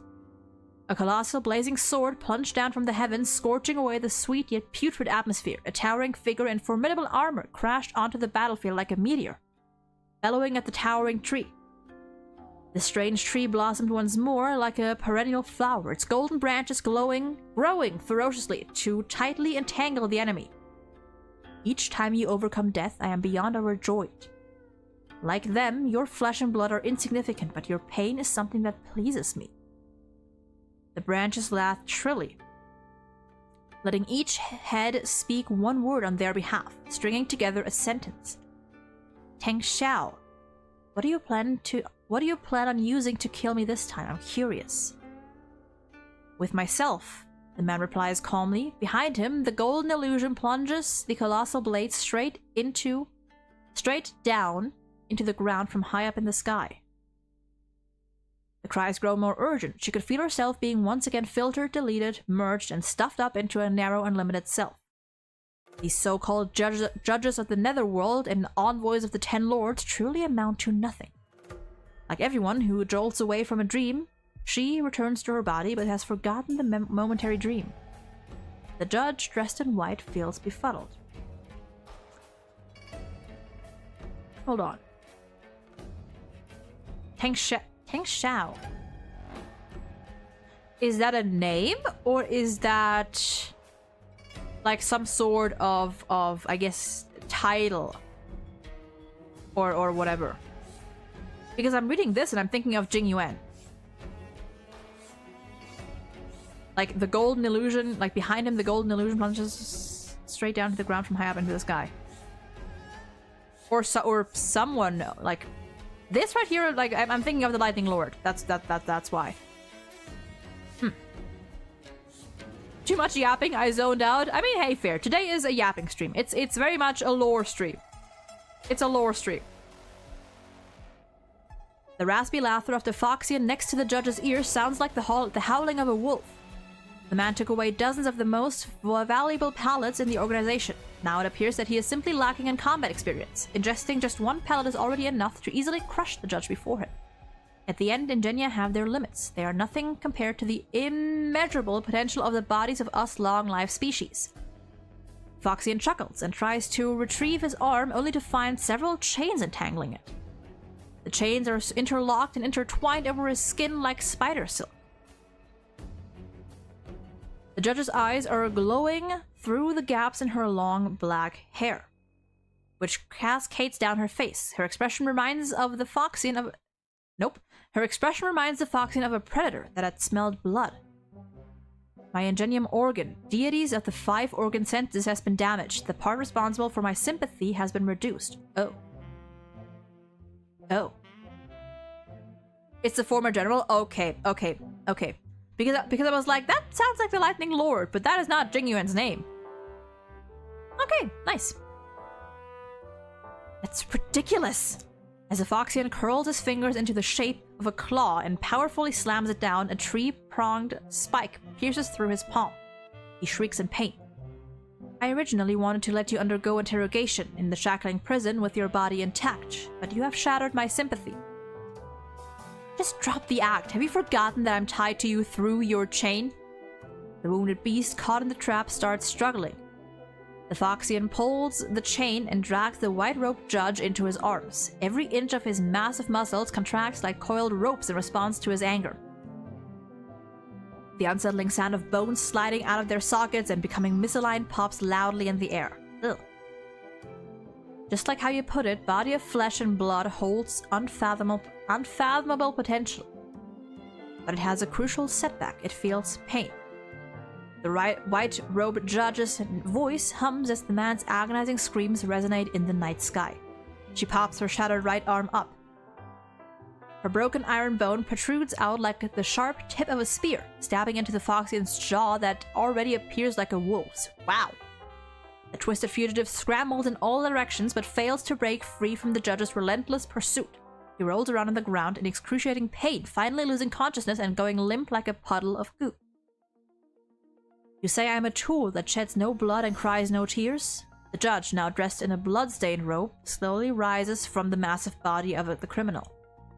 It's abominations of abundance like you that have shattered my sympathy. She tries her best to push her skull, spine, and patella back to the correct positions, then fastens to her waist the severed arm that cannot be reattached no matter what. What will her sister and Huhua say about this time? The habit slumbering deep in her mind makes her want to heave a sigh, but her body no longer has that function. Honestly, it fits.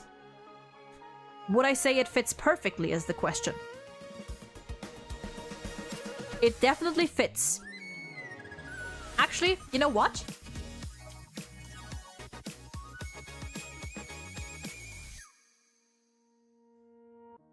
I think it fits, yeah. Like, Shui Yi, like, reckless behavior, self-destructive behavior, very much. It fits. It matches, yeah. I think that's our first pretty perfect match. So, not much to say there. Not much to say there. Now, we have one more 4-star for the Path of Destruction, and I'm realizing, because it's been almost 2 hours already, that even this, at this point, this is gonna become a series. This is just gonna become a whole series. Because we're not gonna be able to do this in one stream. We might not even be able to do it in 2 streams. We'll have to see. But next is Misha. And right off the bat, I'm gonna say I have no clue. Right now, I don't know, honestly. I don't really know too much about Misha anyway. So, Already? Yes, already. I just looked at the timer and I was like, oh my goodness. I mean, to be fair, we did talk for like 40 minutes, so I guess it's only been like an hour-ish, but still. But yeah, this is just gonna be a whole series. This is just gonna be a series, and I feel like, honestly, once we catch up with 3.0, you know, with all the characters, this is, yeah. I guess from here on out, this is gonna be a series. I call these the opposite, but let's read the story. Hell yeah. Yeah, I mean, I have no clue so far, but we're gonna read the story and we're gonna see. But first, we're gonna take a little break because I need to go to the bathroom. My bladder is about to explode, and I should probably get a snack, something for my throat, and rest my throat a little bit. So, we'll be back in like 10 to 15-ish minutes, and then we're gonna continue with Misha and his story. This is actually way more fun than I expected it. Like, I expected this to be fun just because I'm a lore freak. But this is really interesting. I'm learning so much about these characters. I'm low-key loving this. But yeah, 10 to 15 minutes, and then we'll be back.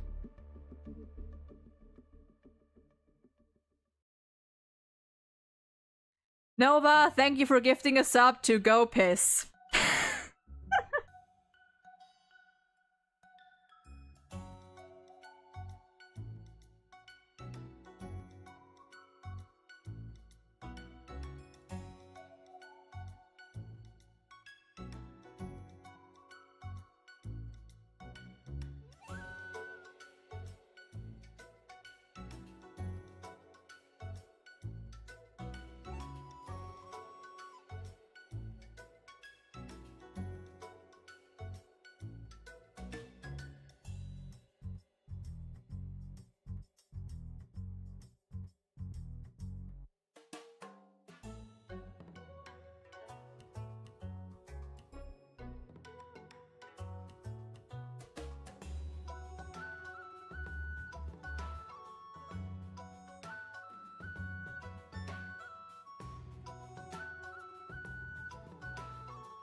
And we are back.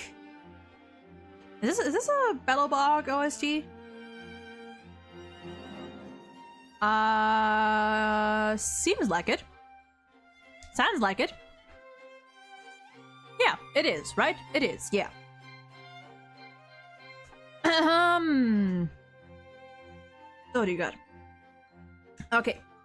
We're back and we're gonna jump right back in.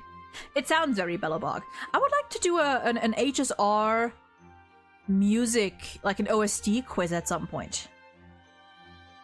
I've done some just, you know, for myself for Genshin, because I know those OSTs pretty well, I feel like. But I would like to do one for HSR at some point, if there is one. There has to. Ooh! This one I would recognize in a heartbeat. Bam bam bam bam bam bam. God, so good. Oh, it's the museum's theme. This one's such a banger. Okay. Let's get on with Mika and see whether this lovely boy fits the destruction. I honestly have no clue. I have no idea. A music company that occasionally makes games. Okay, this one I feel like might be interesting. A lovable and thoughtful bellboy at the Reverie Hotel. He wishes to become an intergalactic adventurer like his grandfather. He is extremely hardworking and is skilled at fixing a variety of machines. He also has a fondness for listening to the interstellar rumors the guests share with him. He hopes he can grow up faster and looks forward to embarking on his star-treading journey. Also, I feel like I gotta lean a bit closer to the mic and talk a little more quietly if I want to preserve my voice. As the pocket watch struck 6 o'clock in the morning, the familiar aroma of milk and toast wafted into his narrow bedroom from the kitchen. With the impending arrival of guests, he hurriedly rose from bed and positioned himself at the doorway. The scent of motor oil, leather, and tobacco greeted him as several tall figures entered the threshold. Oh, welcome! The adventurers, who had journeyed from distant planets, paid little attention to the small figure welcoming them at the door, engrossed in their animated tales of peculiar encounters. These stories never failed to stir Misha's emotions, attracting his attention. Have you seen a massive beam coming down from the sky and burn through a lush planet? I was actually right there, and our ship got blasted away by the insane gust of wind. I risked my life to snap some photos. A massive beam coming down from the sky and burn through a lush planet. That could be a lot of things, honestly. Let me tell you, that's nothing compared to the crazy stuff I've experienced. Once, I ventured into this abyss in the memory zone, and it was like a total nightmare. Or it was like a total I thought it was like a total nightmare. With all these unimaginable monsters and even ghosts lurking around. You think that's scary? Try witnessing the swarm that completely blots out the entire sky. Barely made it out alive from that hellish encounter, and guess what? The whole dang planet got wiped out. Enviously listening to those tales, whether genuine or fabricated, Misha mustered the courage to speak up. Excuse me, but if I want to venture into the galaxy, what should I learn? The conversation came to a halt, and several explorers turned their gaze towards him. What'd you say, kiddo? You want to explore the galaxy? Yeah, I wish I could become an adventurer, just like my grandpa. That's quite an ambition. Hey, kiddo, this line of work is no joke. You'll need to learn how to handle weapons, fix things on the fly, and navigate through all sorts of obstacles. It requires a wealth of knowledge. I understand. Grandpa's always complaining about getting lost and machines breaking down. Maybe I can start by addressing those issues. Hey, just stop scaring that little one. Just stop scaring that little one. The elderly man at the forefront cleared his throat and turned his attention to Misha.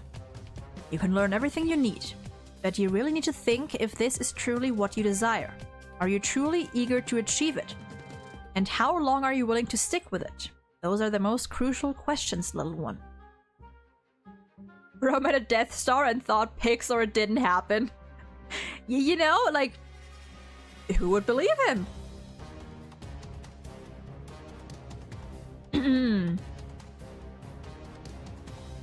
As the pocket watch struck 2 o'clock in the afternoon, signaling the end of his duties, he changed his overalls and started the task of overhauling the machinery. Walder led the way, occasionally pausing to tap on intricate mechanisms. Misha followed closely behind, attuned to the noises emanating from the machinery and adeptly locating the issues. Today's assignment involved repairing a multitude of broken clocks, rusty, discarded, missing gears, or shattered. To Misha, they appeared as lost sailors desperately in need of guidance. Please head west, Mr. Roll Clock, and hey, Mrs. Pocket Watch, please don't stop there. Mr. Alarm Clock, please have a meal before resuming, and you 3 ladies over there, please follow Mr. Pocket Watch. That's so cute. At that moment, all the malfunctioning clocks sprang to life. Misha turned the wheels and adjusted the hands as if he were a captain navigating the sea of time. Captain Misha, we're back on track. The fog has lifted. We're about to reach our destination. Let's keep sailing. The sea won't hinder us. In Misha's eyes, the clocks seemed to possess lives of their own, expressing their delight in moving forward. Walter smiled and patted his head. Looks like I won't have to worry about time here. After all, you are the captain of the clocks. So far, I'm not seeing anything destructive. As the pocket watch struck 7 o'clock in the evening, Misha finished his supper and settled onto the cot that had been modified from a cupboard. Gazing into the darkness surrounding him, he listened to the ceaseless ticking of the pocket watch, the most blissful hours of his day. No work, no reality, only unrestricted flights of fantasy. After traveling through the fog, his fantasy story reached the most exciting part of the sea battle. He extended his hands, pulling back his companions who had been knocked over by the waves, and he drew another line across the canvas as if vanquishing a sea monster. Captain, wake up! It's clearing up! He rubbed his eyes and looked incredulously at the sight before him. A golden pocket watch, which had transformed into a figure with arms and legs, dressed in a uniform and red bow tie, beckoned him over. Is that who I think it is? A silver mirror lady reflected him, adjusting her groan and peering through binoculars at the distant sea. The storm from the previous night had disappeared without a trace. A refreshing sea breeze fluttered Misha's uniform, and in the distance they could see the outline of the new world. Look, Captain! The coast is not far off!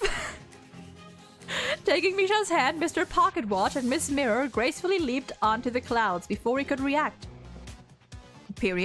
Before he could react, the 3 of them were airborne, gazing at the boundless sea and the crescent-shaped continent below them. Mr. Pocket Watch and Ms. Mirror cheered, pulling Misha into a joyful tap dance. He held his companions' hands tightly, his heart filled with amazement and joy. Are you my companions? We faced countless challenges and gotten lost many times along the way, but we finally found the new world. At dawn, Misha woke up from his dream. A tear rolled down from the corner of his eye. Looking around his bedroom, he noticed the pocket watch pressed against his chest, and the mirror had fallen off the wall. Wiping away the tears, Misha felt as if he had lost nothing, yet he had lost everything. Baby! The poor baby! Now we need to go to the wiki. The wiki.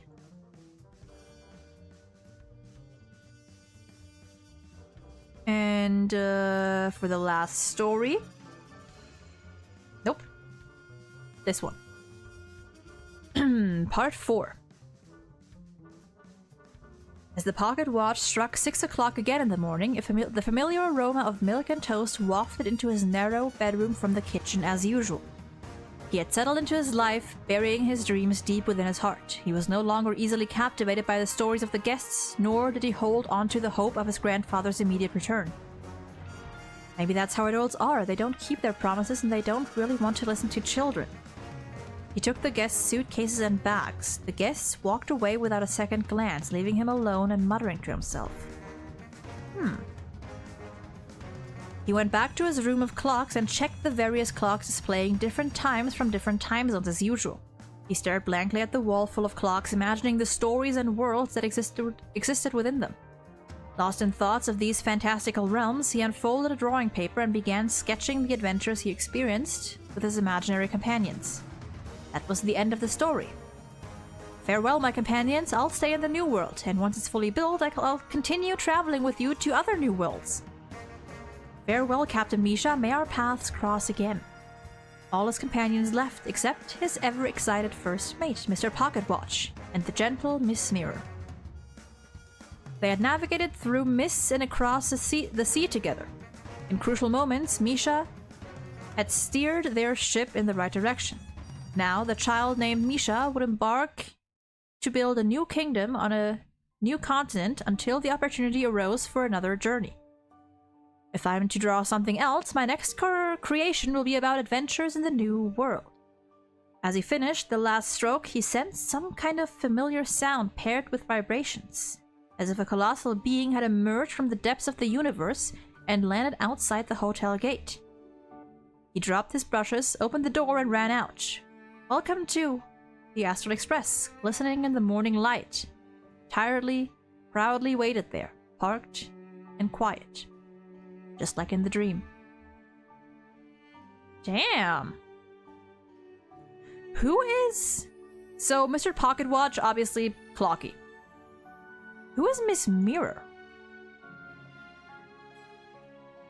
Who is Miss Mirror? The gentle Miss Mirror. Rosalina. That's another nameless, right? Black Swan? I feel like in this context it might not quite fit if it was Black Swan. Theorized to be Black Swan. Oh, like, oh, wait, as in Black Swan is theorized to be Rosalina? You mean that? Oh, interesting. I didn't know about that theory. Interesting. Huh.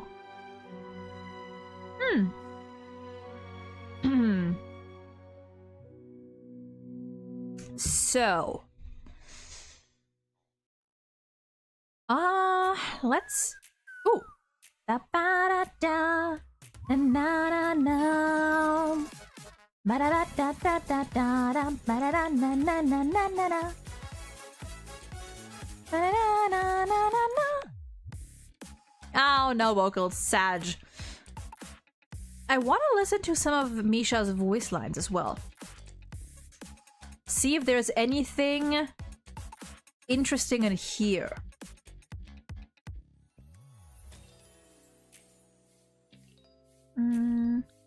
I'm just gonna skim through these. And here there's fascinating future.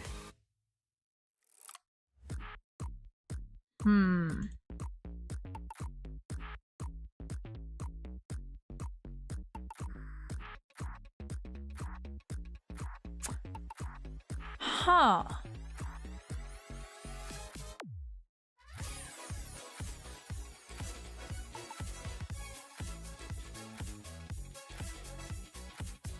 About that. Annoyances. Oh.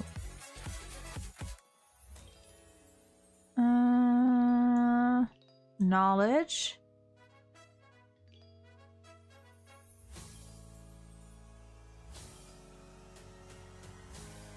And then about other people. About Sunday. Oh.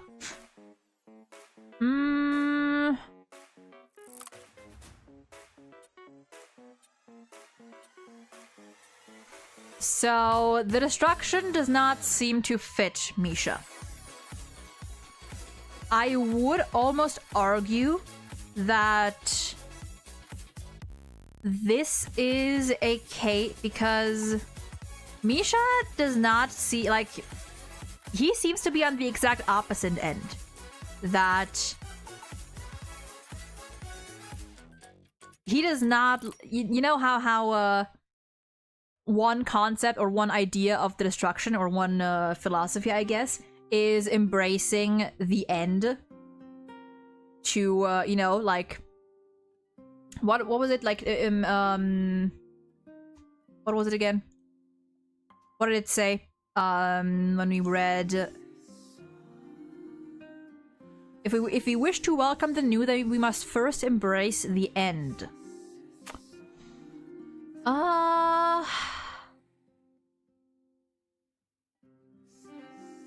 But with Misha, like, literally saying that, like, in you know, referring to his little clocks, that, like, he doesn't like swapping out old pieces for new, he doesn't like replacing things, that almost seems like completely contrary, like contradictory to the destruction.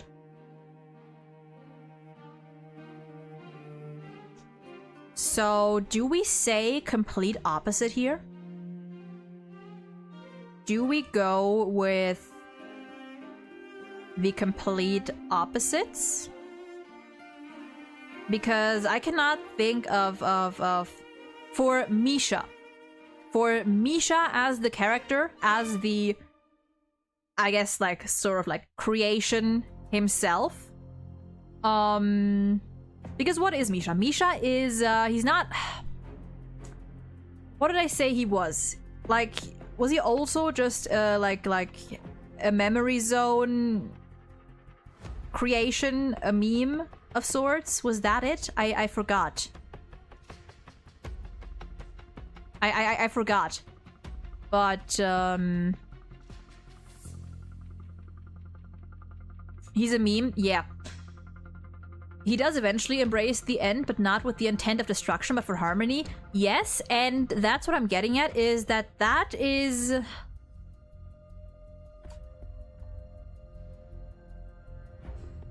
In my head, I am sort of separating Misha and Mikhail, although they are pretty much the same person. But this part of Mikhail, I'm like, this part of Mikhail, so to speak, does not seem to be fond of the idea of embracing the end, of embracing that things come to an end.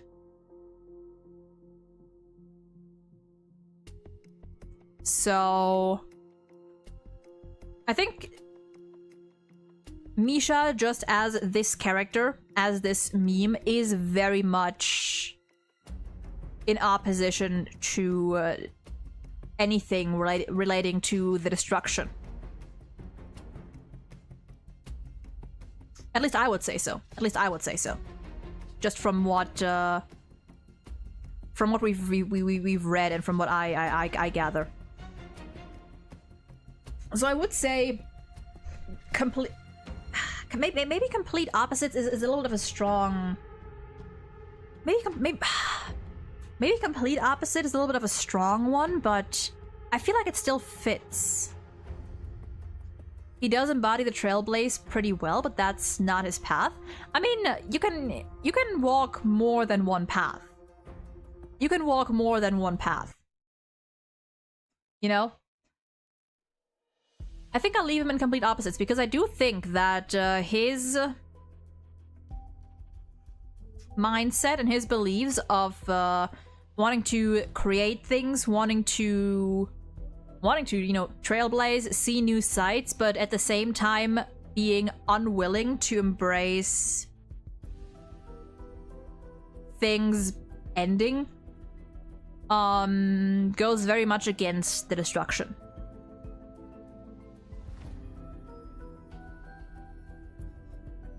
Doesn't fit him. Yeah, maybe I'll go. It doesn't fit. Maybe I'll do one more that's like orange.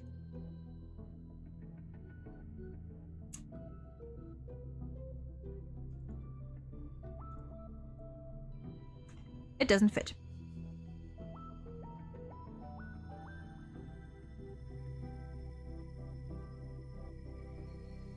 Yeah, maybe that. Maybe that. I would say it could definitely be in here, but just because... I don't know. He's somewhere here. Maybe this is a little bit too strong, but I do think that his beliefs are very much on the opposite end of the spectrum. So yeah. And with that, we are done with the destruction characters. And our next path that we are going to examine is one that I honestly might struggle a bit more with. It's 4 characters, or maybe not, I don't know. The next path is the hunt. Again, 4 characters. And the one we're going to be starting with is... Do we start with March here?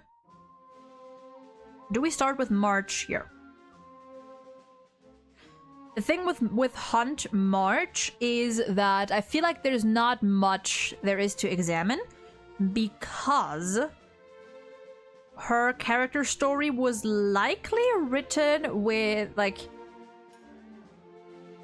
preservation March in mind at best. Or maybe, I don't know.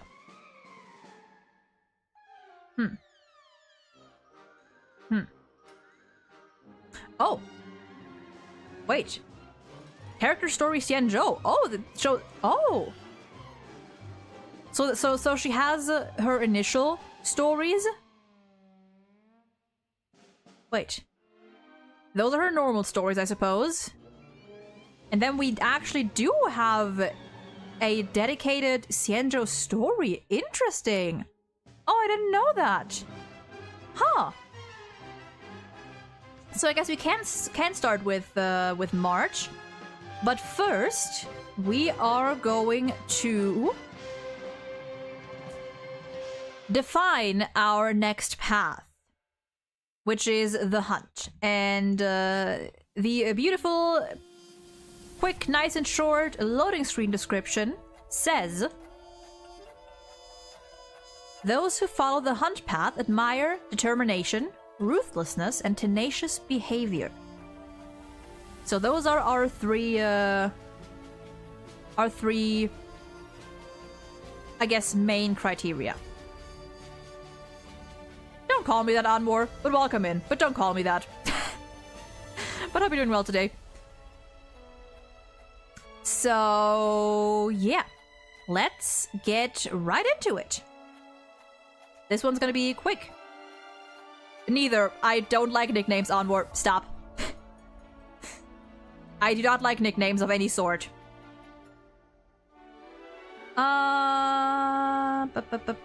There we go. There we go. She's so... I do like March's outfit. It's very cute. It's very cute. Determination! She's filled... Every hunt character is filled with determination. Okay, so... Character story. Xianzhou. And I guess this is all we're gonna go with here. And later when we get to Preservation March and we find, you know, little tidbits that fit the hunt after all, we can just adjust her position.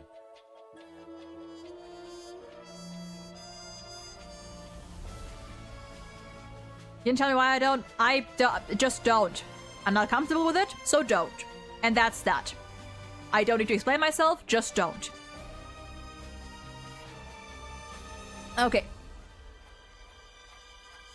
Neither. Just don't. No nicknames, just no.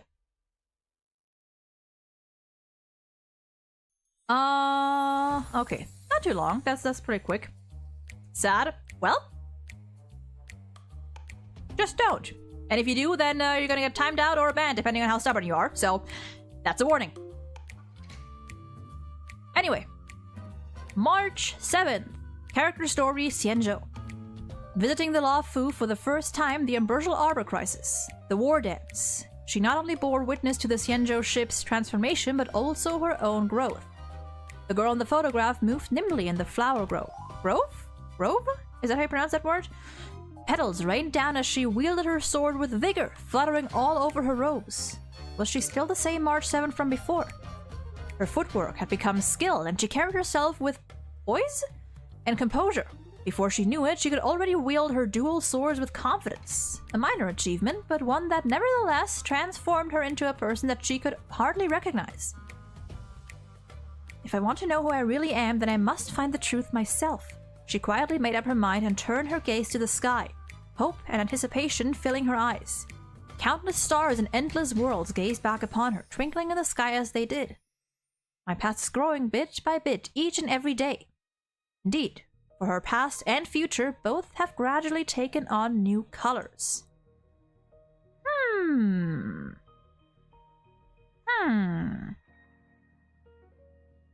How do you unlock the character story? By leveling them up. You need to level your characters to, I think like 40, 50, 60, or 50, 40, 60, 70, or 40, 50, some levels. Some levels. And you unlock all of them as you level them up. Okay. So... I would say that wasn't much to go on. Do we have any voice lines of her past? Chat. Juice. Sword training.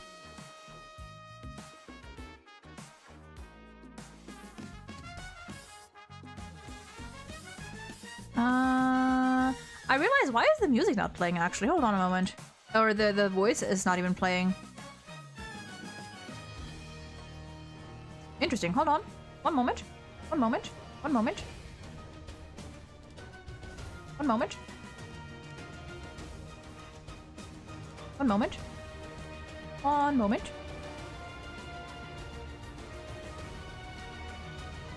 Huh.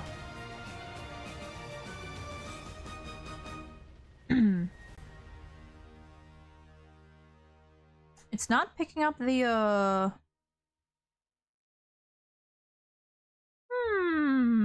interesting.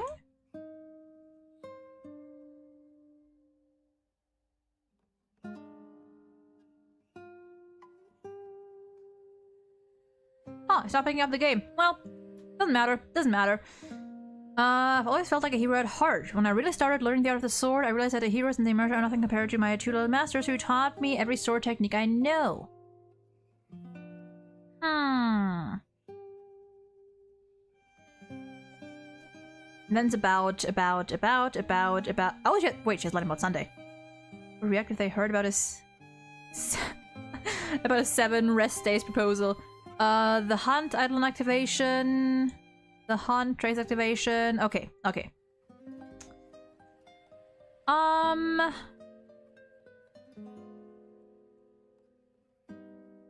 Most of them have 3 stories. In total, at least the 4 stars have 4 stories. But the 4th, I think you need to have them at level 75 or something, or level 80 even, to unlock them. We're all fans of Sunday's proposal. I mean, you know? Okay, but I think March and the hunt makes sense. I think it makes sense. Determination checks out. Ruthlessness, not necessarily. And tenacious behavior. What is the exact definition of tenacious? Just check it. What is the exact definition of tenacious?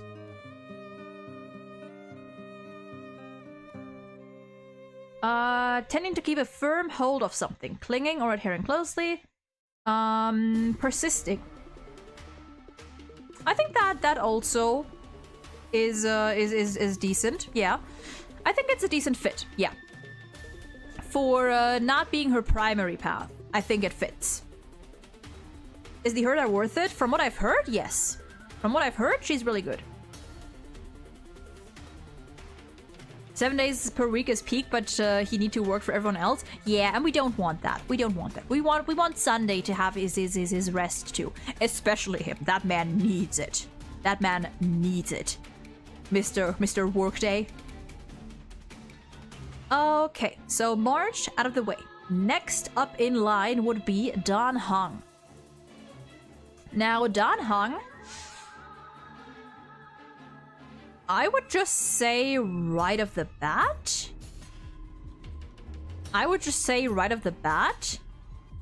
Yes?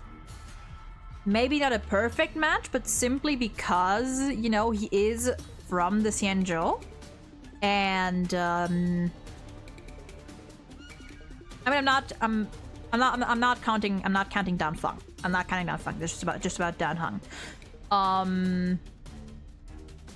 But just because he does originate from the Xianzhou, and I would assume that he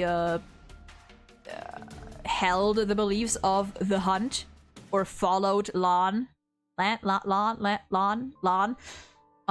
would say it fits. Let me check. Did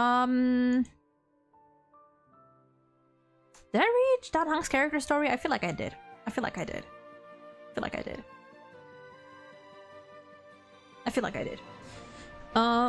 Do we read this story of yeah, we do.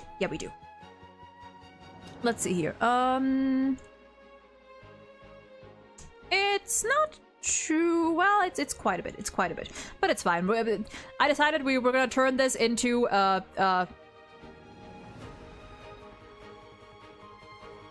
we're gonna turn this into a series anyway, so might as well take our time and actually just go through all the lore. So you know what? Sure. Maybe if I'm doing that, then I'm actually gonna... I'm trying to think, because I do want to turn this into a video. And if I turn this into a series, then I might as well include, like, these sections of reading anyway.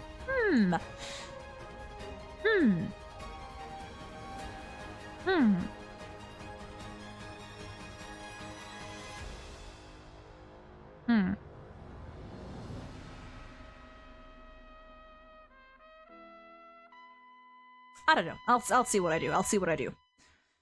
If it's determination, maybe ruthlessness. I don't know about the rest. We'll see. We're gonna read. Technically, we could read character details. A cold and reserved young man who wields a spear known as a Cloud Piercer. He acts as the Express's guard on its long trailblazing expedition.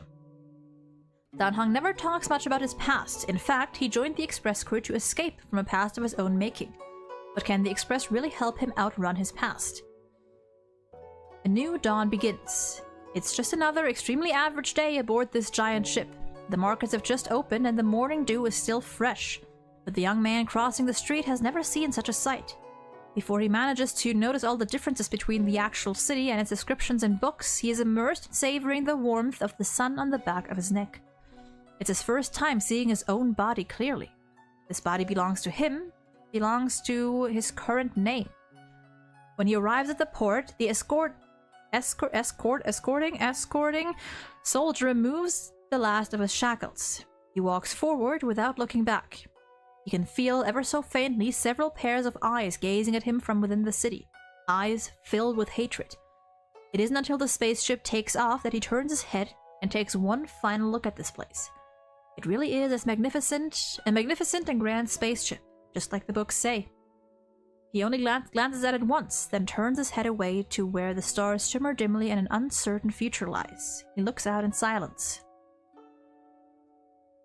A new dawn begins. He steps off one IPC spaceship, then boards another. He'd never even heard of the ship's destination, but that doesn't matter. There is nowhere he particularly wanted to go. His only goal is to get as far away as possible from his past, from his home. On these spaceships, people come and go all the time. None of the IPC crews care who he is, so long as he can work. He has changed his appearance and might no longer be recognized, but he knows that same power still lurks within him, unable to be shaken off no matter where he goes.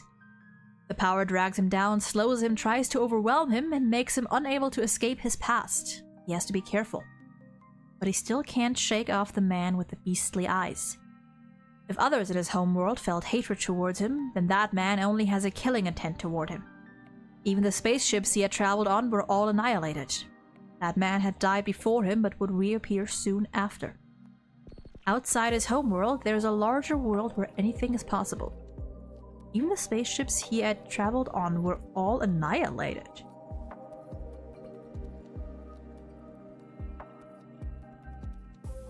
Like, oh. Wait, so did Blade just go, like find out where, which ships Don hung board and just fucking eliminated them all? Is that what happened? Yeah, it's definitely Blade. This is definitely Blade. Huh. Wow. Wow. A new dawn begins. He boards another spaceship, and the passengers are all wearing different masks. Oh, is this? He nearly has his memory stolen and is forced to listen to a lecture that sounded like mad ramblings. He knows that huge monsters prowl upon this route, but he could only find a way towards survival by traveling along the most dangerous of roads. He defeats the huge monsters and disembarks in the next port. He thinks he could remain undetected among countless ships, but is stopped by a red-haired woman. She salutes him and thanks, saying she is with one of the ships he had rescued. He's about to turn and leave when he sees a parked train beside the red-haired woman. Where's your next stop? Haven't decided yet. Then would you like to board our express? We're retracing our previous journey. There's so much to see all over again. We need a guard and an archiver. You can get off any time once you've made up your mind on where to go. All right. I've read that so here this ship that he was on, all wearing different masks. Masked fools, more specifically morning actors, is what I've read. I want to know more about the morning actors. I truly do. I really do. Okay, let's check out the last story. I want to know more about the morning actors, especially now with the theory of Sampo being one. After the last Tiny Bellabog event, people have been speculating all the more that Sampo might be a morning actor. So I need to know more of that faction. I need. I just almost clicked Sampo. Whoops. Sampo on the brain.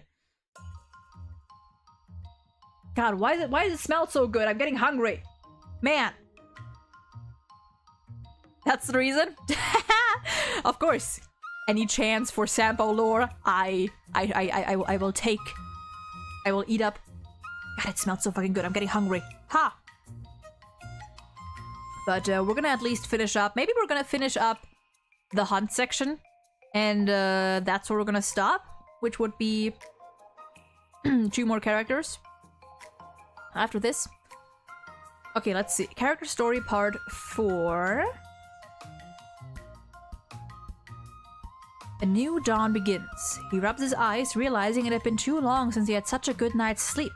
He considers himself as only staying temporarily and refused the room specially prepared for him, making a simple bed on the floor of the archives. However, he stayed up all night reading the data bank. At some point, he drifted off to sleep. He opened the door to find the conductor standing there, reprimanding him for staying up late. Otherwise, he'd miss out on a piping hot breakfast and would have wasted the care put into it. He nods, and the conductor quietens down in satisfaction, wobbling as they lead him into the passenger car.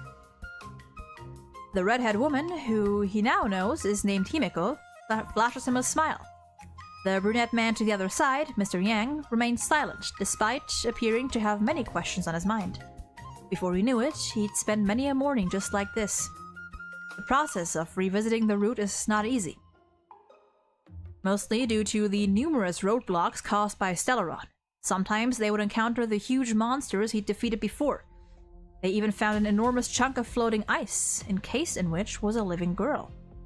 That's why he wasn't very surprised when he detected that the boy/girl, the person, named Trailblazer, has an actual Stellaron inside their body, The Express's journey will continue on. Is there anything beyond the realm of possibility? Bro has yet to get... And the thing is, he could have his own room. He could. He just chooses not to. He probably like they have a room dedicated to him. Like they have a free room for him probably, but he just doesn't use it. Oh, he's so silly. I want to see Sunday's room. Now that I've mentioned it, I want to see Sunday's room. I need to know where and how he sleeps. And I was like, I've seen enough. Stella,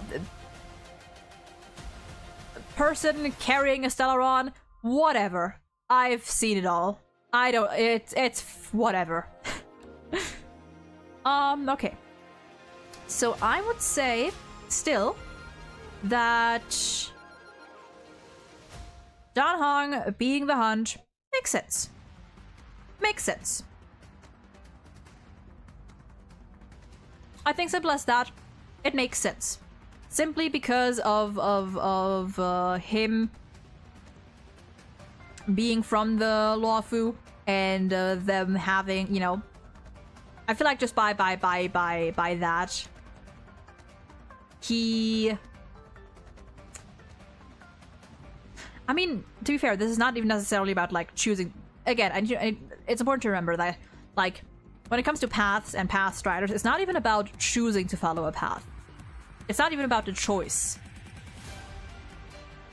You can also be a path strider if an Eon looks at you or gazes at you and is like, and decides that you somehow fit into their philosophy. So I guess the real question would be, would it make sense for Lan to see Dan Hong and consider him to be, I guess, qualified? In which case, I would say yes. I would say yes.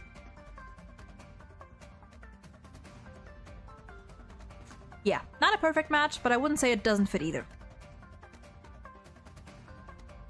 Let's see. Oh, but actually, I forgot. There's still voice lines too. Let's check if there's anything in particular here. And was born on a grand and beautiful ship that I barely had the chance to see. Oh, baby. Cloud piercer. And detective everyone else.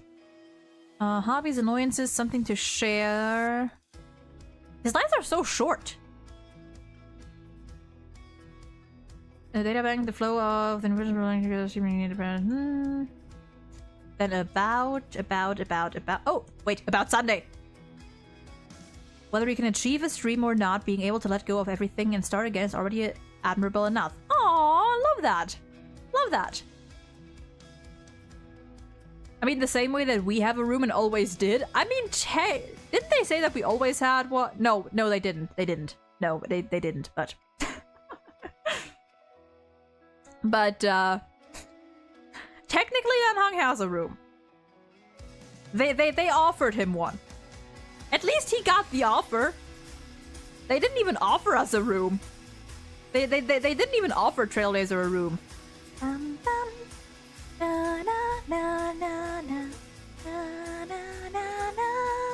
Okay. Oh, that is our visitor leaving. Okay, I see nothing else of really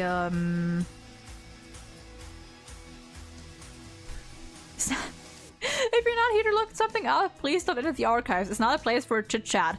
It's not a place to sleep either. Yet here you are. I used to read a lot. His lines are so short, but they're... God, Dan Hong is so cute. You know? He's so cute. They did say if we pick, hey, I finally have a room, March goes, what do you mean? You always had one? Ha! Okay. So I think it fits. Or I think it makes sense. Yeah. Next up on the list. Whoops, there I go. God, even the instrumental version of this is so good.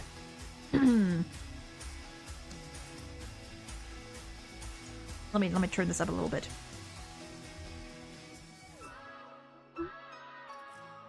Wow.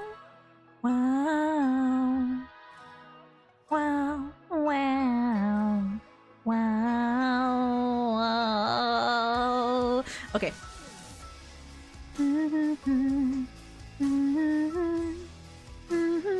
God, it is literally impossible for me not to hum along to some of these songs.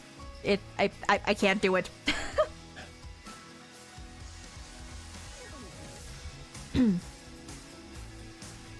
Maybe I'll just vibe for a second to give my throat some rest as well.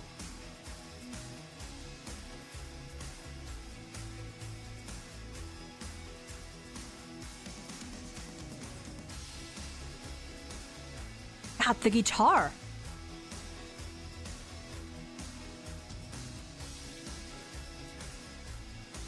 The fucking guitar!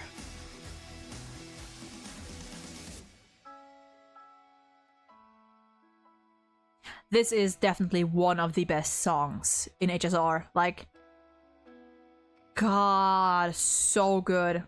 So good. It's I love it. I love it. Any time there's an OST with vocals, I'm sold. Oh. Whatever this is. Okay. Oh, this sounds Sanjo. And with that... Damn. Next on the list is Sushang, whom I think I have only 2 stories because I think she's only level like 50 or something so far. But we can at least get started on reading those stories, and then we gotta switch to the wiki. Let's hear Express song. I think mine... Is mine still Take the Journey? It might be. It might be. I don't know.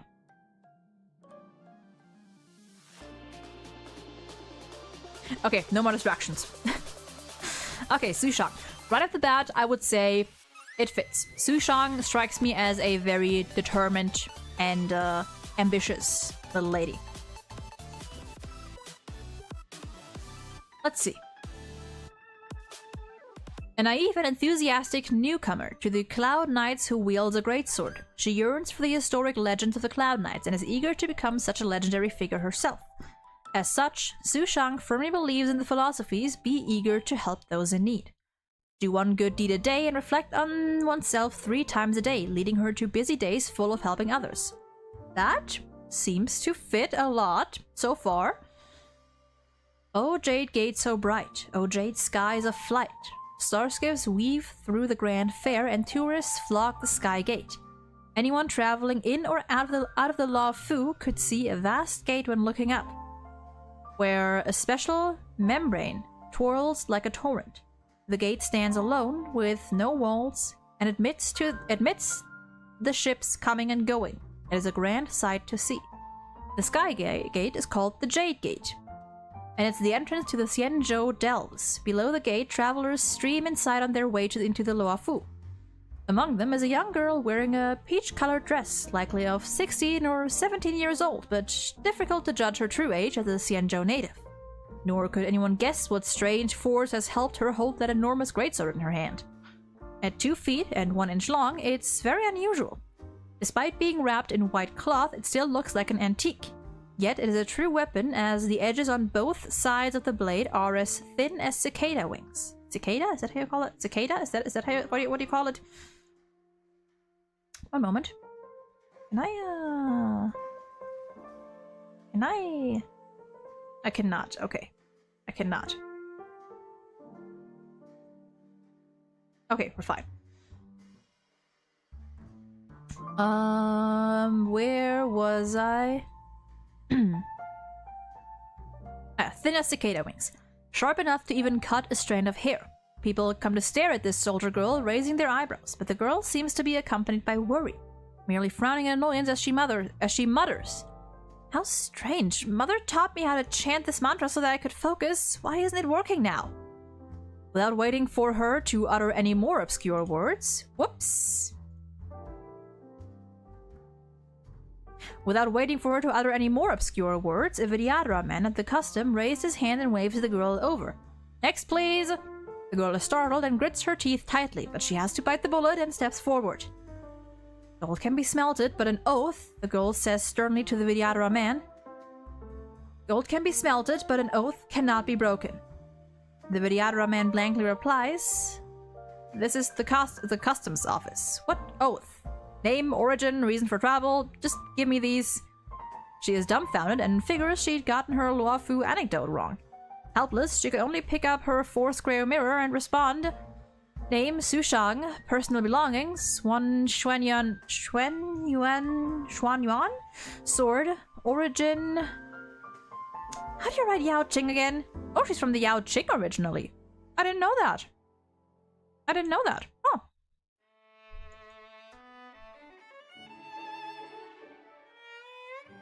Interesting. Okay. It has been some time since Su Shang answered the call of the Luofu's Cloud Knights. She keeps herself busy patrolling the streets, but never runs into any criminal activity, which leaves her even more annoyed and angry. In the end, she has no choice but to practice sword training and listen to storytelling in her spare time. Those boring days stretch on endlessly. One day, she is lying on the table at the Sleepless Earl, waiting for the storyteller to get prepared and tell his tale of the Luofu's High Cloud Quintet. But before the gavel could fall, her Cloud Knight peer bursts through the door, screaming out, "Su Shang, come now! The Outworlders are making trouble again!" After hearing the shout, her eyes widen instantly, and she quickly picks up her greatsword to rush to the scene. Upon arriving, she sees a red-haired woman performing sword-swallowing and fire-breathing, which send the crowd into hysterics. Before long, this woman is somehow pulling out a green granite slab, determined to perform a smashing boulder on chest trick. Wait, is that... Wait!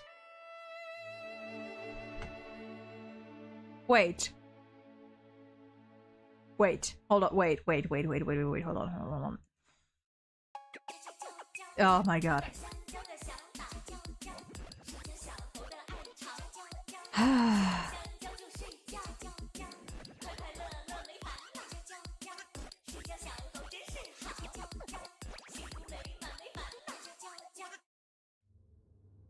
I wanted to check the previous Age of Innocence. Oh yeah. Okay, we're gonna skip right past that. Stop! The traffic here has always been a problem. This isn't your darn circus, okay? Su Shang shouts out sternly, stealing her stand as she heaves her Xuanyuan sword and points it at the woman. The woman notices her lack of stability and stays calm, sidestepping her before spinning up the fire stick once more to great astonishment. I'll leave then, out of respect, says the redhead loudly, and with a wave of her hand, the blunt end of the redhead's spear stabs straight towards Su Shang's... The blunt end of the redhead's spear stabs straight towards Su Shang's clenched hands. Su Shang backs away a pace, whereupon the woman unexpectedly takes several round objects out of her pouch, smashing them onto the ground to send smoke and fire in every direction, causing an incessant sound of explosions. When Su Shang comes to, she realizes that the woman has disappeared. What the heck was that? Firecrackers? This Outworlder cannot be overestimated. Soguinaifen is an out... Oh, interesting. Soguinaifen is also not from the Luofu. Interesting. Those darn streamers! Okay. Now, for the last two, we're gonna hop back to the character list. We're gonna zoom down to Su Shang. Nope, those are her banners. I wanna get to the lure.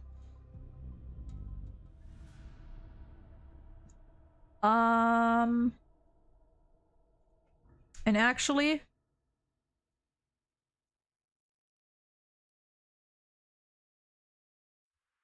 Okay, this doesn't really make it better.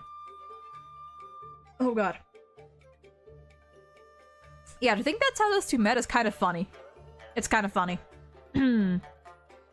Okay, now let's read the last two wiki entries. This one's a little shorter.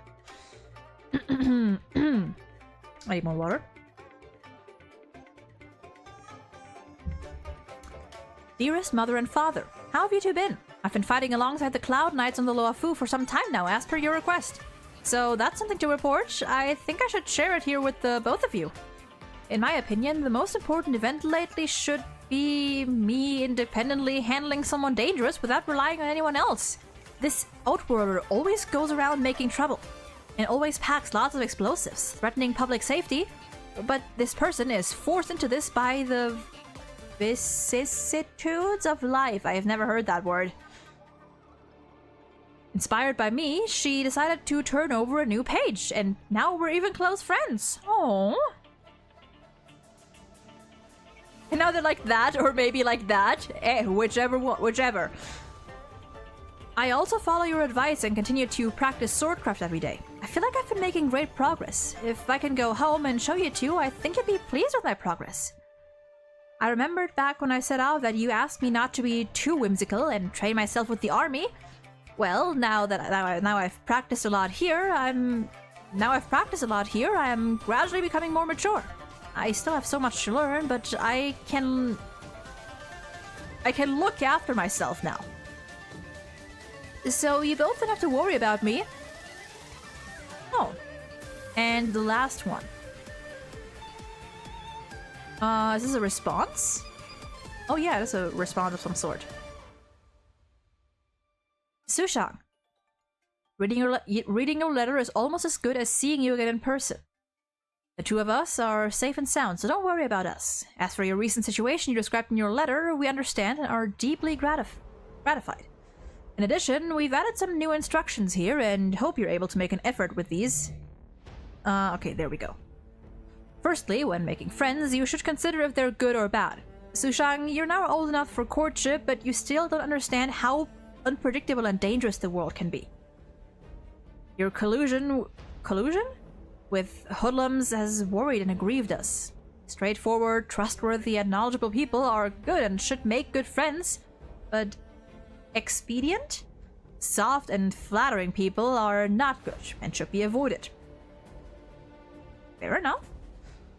Secondly, don't strive to achieve grandiose things. We know you've always been anxious about justice, but But your letter seems to have fact mixed with fiction, or at the very least, be greatly exaggerated. An old saying in Xianzhou says, as reputation is never easily gained, so glory cannot be coincidence.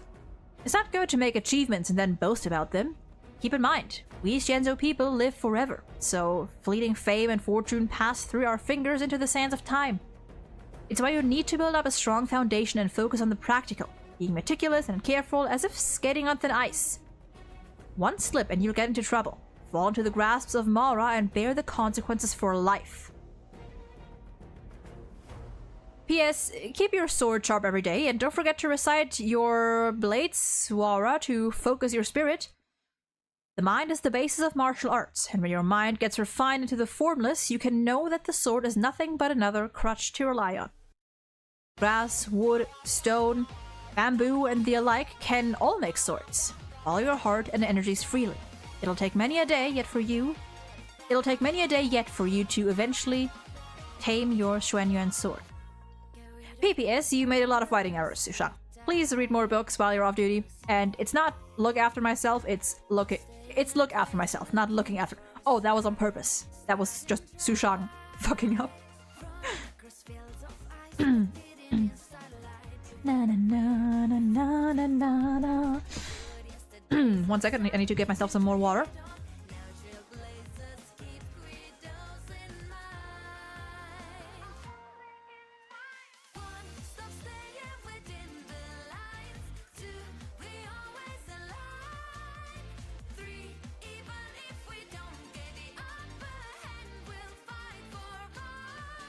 Imagine reading this as an illiterate Sushang. Yeah, poor girl.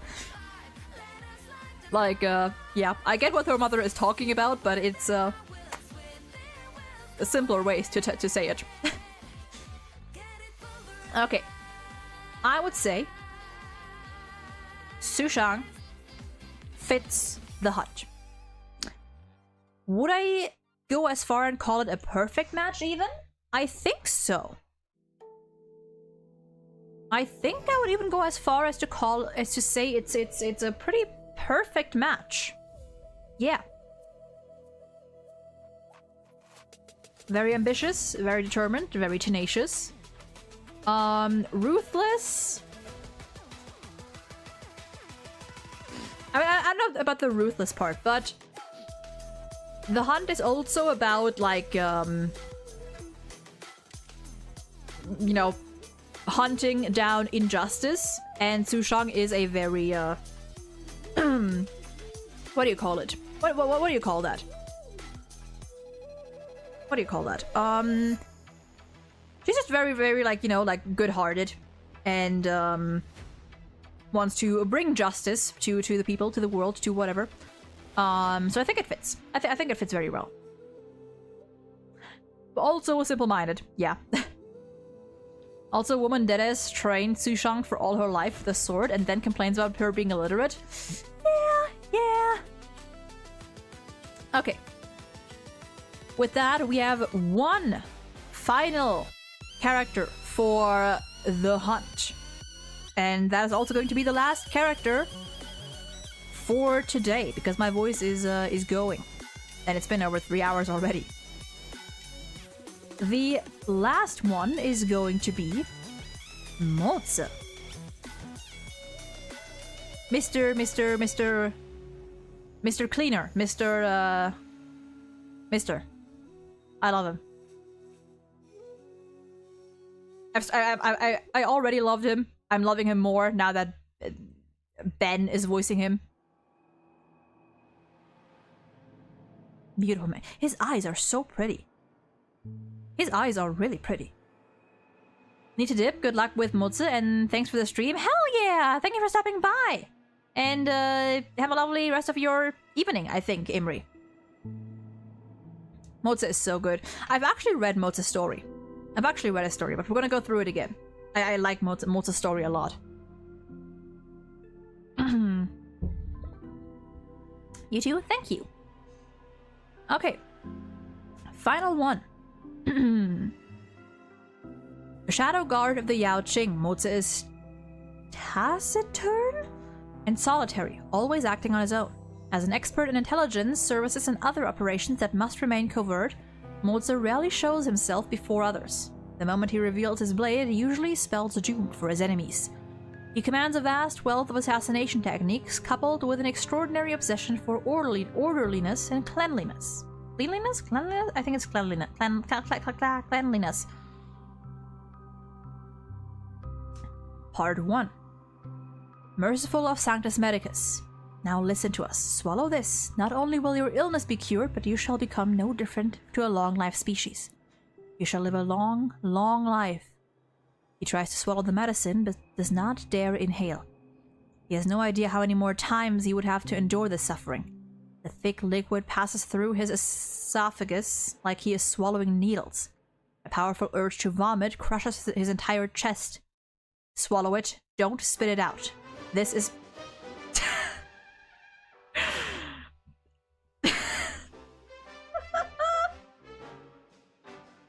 I'm sorry, that OST was just too perfectly timed.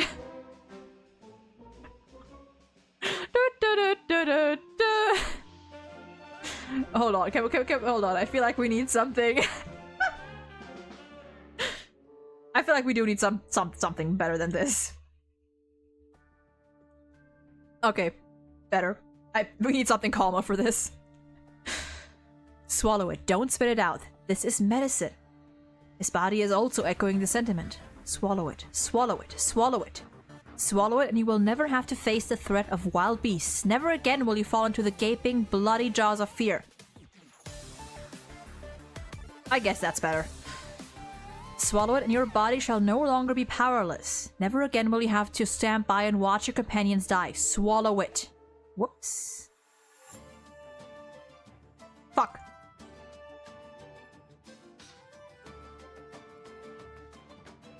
As his organs and flesh begin to consume the medicine, a strange power begins to course through him. He yearns to gasp for air, but the sensation of being devoured and torn that spreads from his abdomen down to his limbs makes him feel suffocated. Endure it, just like before, if you can just endure it. He can no longer make a sound. Only his body is conversing with him. Endure it. He will then no longer be the orphan abandoned by his village in the wilderness. Endure it. Then every word he speaks will be answered, and he will no longer be alone. Endure it.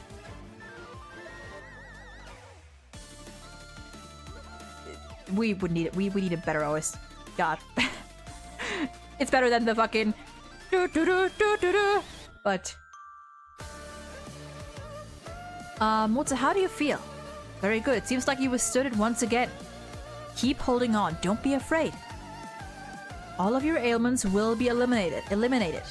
When that time comes, you can do whatever you please. Hunt the beasts of the wild, protect your companions, live a long and healthy lives. When your body is completely healed, you will obtain a whole life. You will become our true family. When that time comes, we must carry on each other's wills. Who knew that one has to bear so much pain to finally find their family? It hurts. He can no longer take it. The son of agony finds its way through the cracks in his gritted teeth. However, the person by his side simply says, Unity of Discipuli Medicus, the immortality's true path. Pass this trial in safety, and victory would mean life. The mercy of Sanctus Medicus. No one cares what he has to say, so he slowly grows accustomed to not talking. We love cults! We love good old cult! General, report. 117 of the disciples of Sanctus Medicus have been captured and will be handed over to the Ten Lords Commission for imprisonment. However, this young man has likely suffered torture with their medicines. Look. As he hides himself in the shadows, the woman being referred to as the General walks toward him. She had clearly already noticed his presence.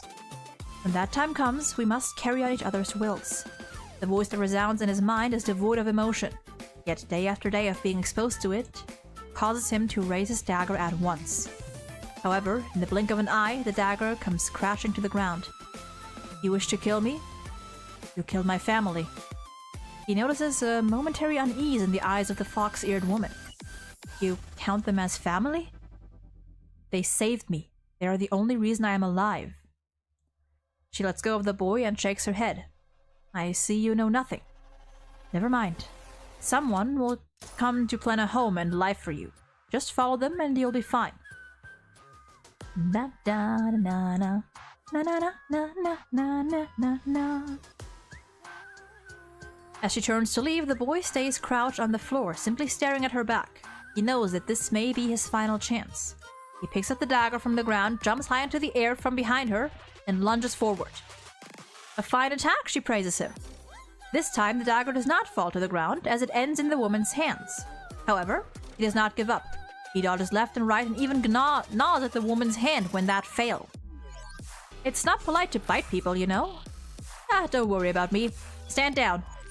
This child reminds me of how I was in the Borisin war camp. The woman does not fight back. She simply dodges his assaults. The young man is panting out of breath, yet still desperately seeking a break in her defenses. They stand in a stalemate. How about this? You can come back with me. The woman pulls out a strail and hands it to the young man. What's a strail? I'll make a deal with you. Come with me and you can challenge me whenever you please, until the day that your vengeance is successful. What do you mean? If you come with me, you can kill me anytime you like. What a fucking badass move. Can I just say, like, what a badass move. Most functional found family. If it works, it works. Estrel is the Ciendro coin. Oh, I see. Even the surrounding verdant knights were stupefied by her words. Of course, until the day you kill me, you must do as I tell you. You will eat 3 square meals every day, study, learn martial arts. Oh, and you will shower daily. The young man swallows a heavy gulp. What about after I kill you? The woman was caught off guard for a moment before erupting into loud laughter. Then, naturally, you'll be free to do whatever you please. Argenti!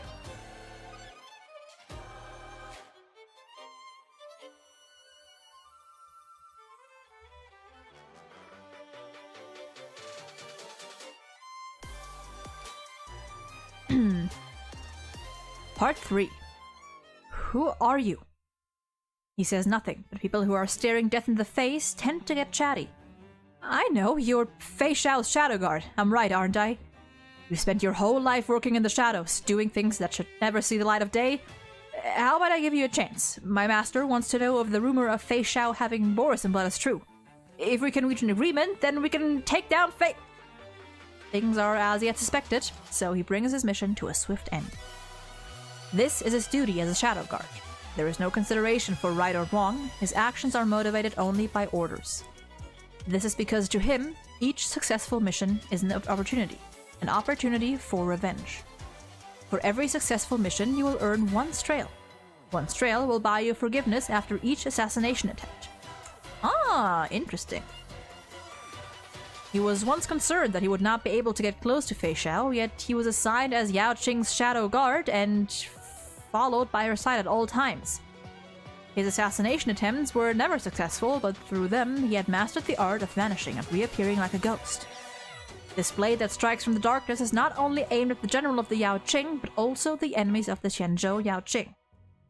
He is the omnipresent shadow. Are you the Crow Feather Weirdo? I love that name. Crow Feather Weirdo. Another mission complete. Sitting on the ground, the child timidly asks, They say the Crow Feather Weirdo beats up bad guys, punishes evil, and fights for good, but the clothes he wears are so dark that no one can ever see him. You're so strong and your clothes are so dark, so thank you for saving me. Punish evil and fight for good? That is never his motive. He just happens to save the boy while carrying out one of his missions. However, he has indeed become used to concealing himself within the shadows and keeping a watchful eye on all goings-on, not letting anyone pass him. In the sparkling eyes of the child in front of him, he can see himself clearly in his umbral clothes. He walks in the darkness and stands in the darkness. The Crow Feather Weirdo, the Shadow Guard, they are all parts of who he is. And the final one, to which we are going to go back to the character list and call up modes.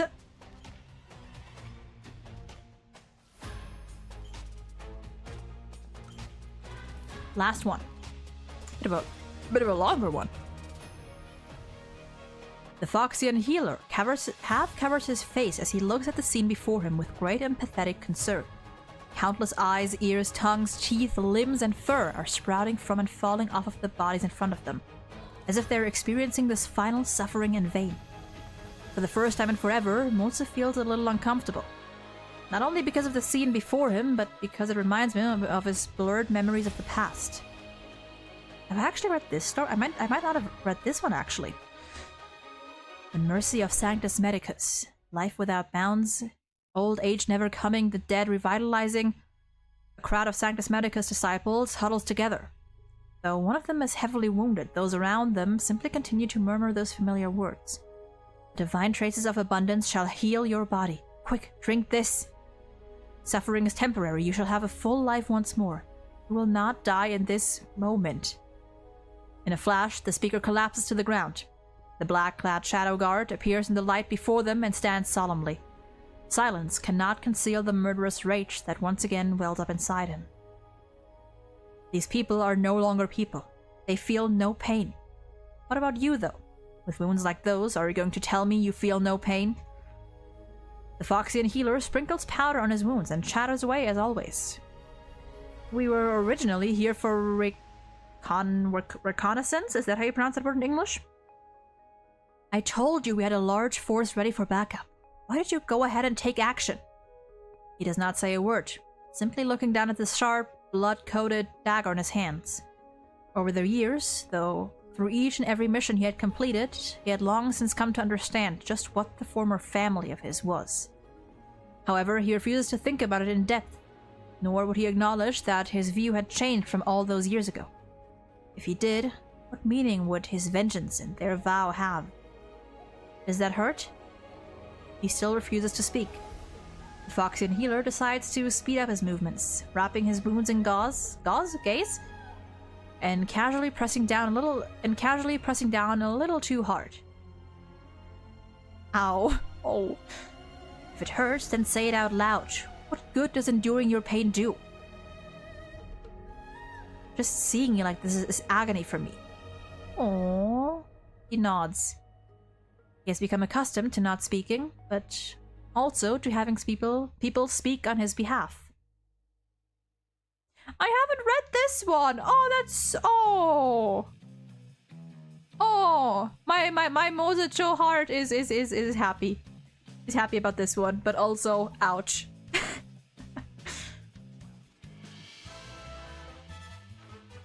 I love Moza. I love him so much. And yeah, Fei Xiao did definitely like hit him with with the fucking forcing him to take care of himself, which I love. Okay. I honestly think Mozep it makes sense if not a perfect match.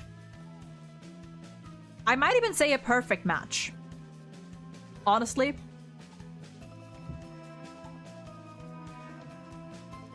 Because we've got like his actions are definitely, what do you call it? Despite and this is what I mean, despite him seemingly not caring about, you know, justice or good and evil and whatnot, he is definitely like he is fighting against injustice in his own way, even though he is ordered to, but he is still doing it. He is very tenacious. He is ruthless. He is ruthless. He is an assassin. Has a very, like, what do you call it? He has a very direct approach to everything. Yeah, vengeance and determination. Honestly, I think it fits perfectly. I think it fits perfectly. Yeah. Let's see, how many characters do we have left? We got through 8, and we have left 2, 4, 6, 8, 10, 12, 14. So that's probably gonna be another like 1 to 2 streams. Yeah, if we go 7, let me check actually. Let me check how it is here. Let's see, there's 3 here. 4 here, 7. Technically Marge belongs in here as well. Yeah. So we got the destruction and hunt done. And in that case, next stream we can go for erudition and harmony, and then we can move on or finish it up with nihility, preservation, and abundance. That'll be 2 streams with 7 characters, which I assume will take roughly as long as today did, including, you know, a little bit of chatting. Oh yeah, we have no preservation. We don't. March is our only preservation 4-star. We have nothing. We have a whole lot of nothing. We have fuck all. We have 7 abundance. We have so many nihility characters. We have 11 nihility characters. 9. Yep, 9 harmony, 9 erudition, 10 hunt, 10 destruction. We have 4 preservation characters. I say that Arlen should get a path switch to preservation. It also fits him. I guess, yeah. But I think destruction makes sense for him, because he is very reckless and kind of self-destructive, at least. He is a fighter. He is definitely a reckless fighter. But yeah, we need more preservation characters. I need another sustain that isn't. I mean, Japard is also doing well, but you know, we need more. We need more. But yeah, that is going to be it for today. this was very fun, and I learned quite a bit about some of these characters. Or, you know, I got like a better insight on them. Learned some things that I didn't even know. Which, honestly, I like this. I like doing this. I like doing this. We should, this, apparently, this from now on is just a series. We might continue, we might do the next stream like this, maybe even next week already. I'll have to see how I organize this. But, yeah. That is going to be it for today's stream. And announcement, question mark, whatever you call it, Friday. I said in my schedule doesn't specify what we're doing on Friday. However, I managed to set up a little something, and that little something will be a collab, which will once again be HSR. But Friday is going to be a collab day, which also means that the time that is listed on the schedule is not accurate. Friday's stream will be a lot earlier. It'll be about 4 hours earlier than we usually start, which would be 11 UTC and I think 6 a.m. like EST and whatnot. I think, yes. Because I'm going to be collabing with the lovely Libra. Or Libra. I'm not gonna lie, I still don't know how to pronounce their name. We've been talking for a while now, but I've never heard their name pronounced out loud. And we're going to be playing HSR Guess Who. And that should be a lot of fun. And we're starting early because they're Australian, so when it's 12 for me, it's already gonna be 10 for them, so we have to start earlier. But yeah, that should be fun. I'll announce it like a day beforehand or something. I'll announce it on Thursday, on both YouTube and Blue Sky as well. So, you know, yeah, it'll be very fun. I like SU. I definitely got the idea from Duck. Like, of course. I've watched his videos of playing Genshin Guess Who, and I was like, that looks fun. I'm gonna do it, just with HSR. But yeah. That'll be the plan for Friday. Early stream, HSR Guess Who, fun times. Fun times. Now, I am going to call it here. I'm going to get myself dinner because I've been smelling food the entire stream, and I should eat something. It's 7:15 right now, and my throat is dying. So, see if I can be on Friday. Hell yeah! So yeah. That's gonna be it for today. Today was a very fun stream, and I hope you all enjoyed yourselves. I hope you enjoyed the yapping, or the reading, I suppose. And yeah, maybe I will see you again on Friday, or, you know, again at some point. Stay safe, y'all. Take care. Have a lovely rest of your day, night, or whatever time it is for you. And, goodbye. And see you whenever.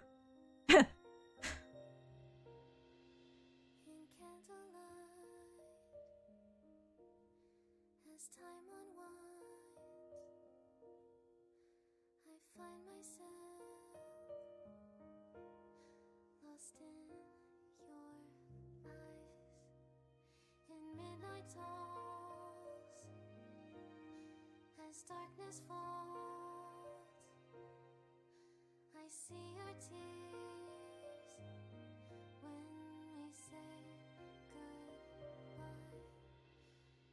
Watching stars as we drift on by. A touch, a glance, fly away. Will our paths converge 'neath the sun?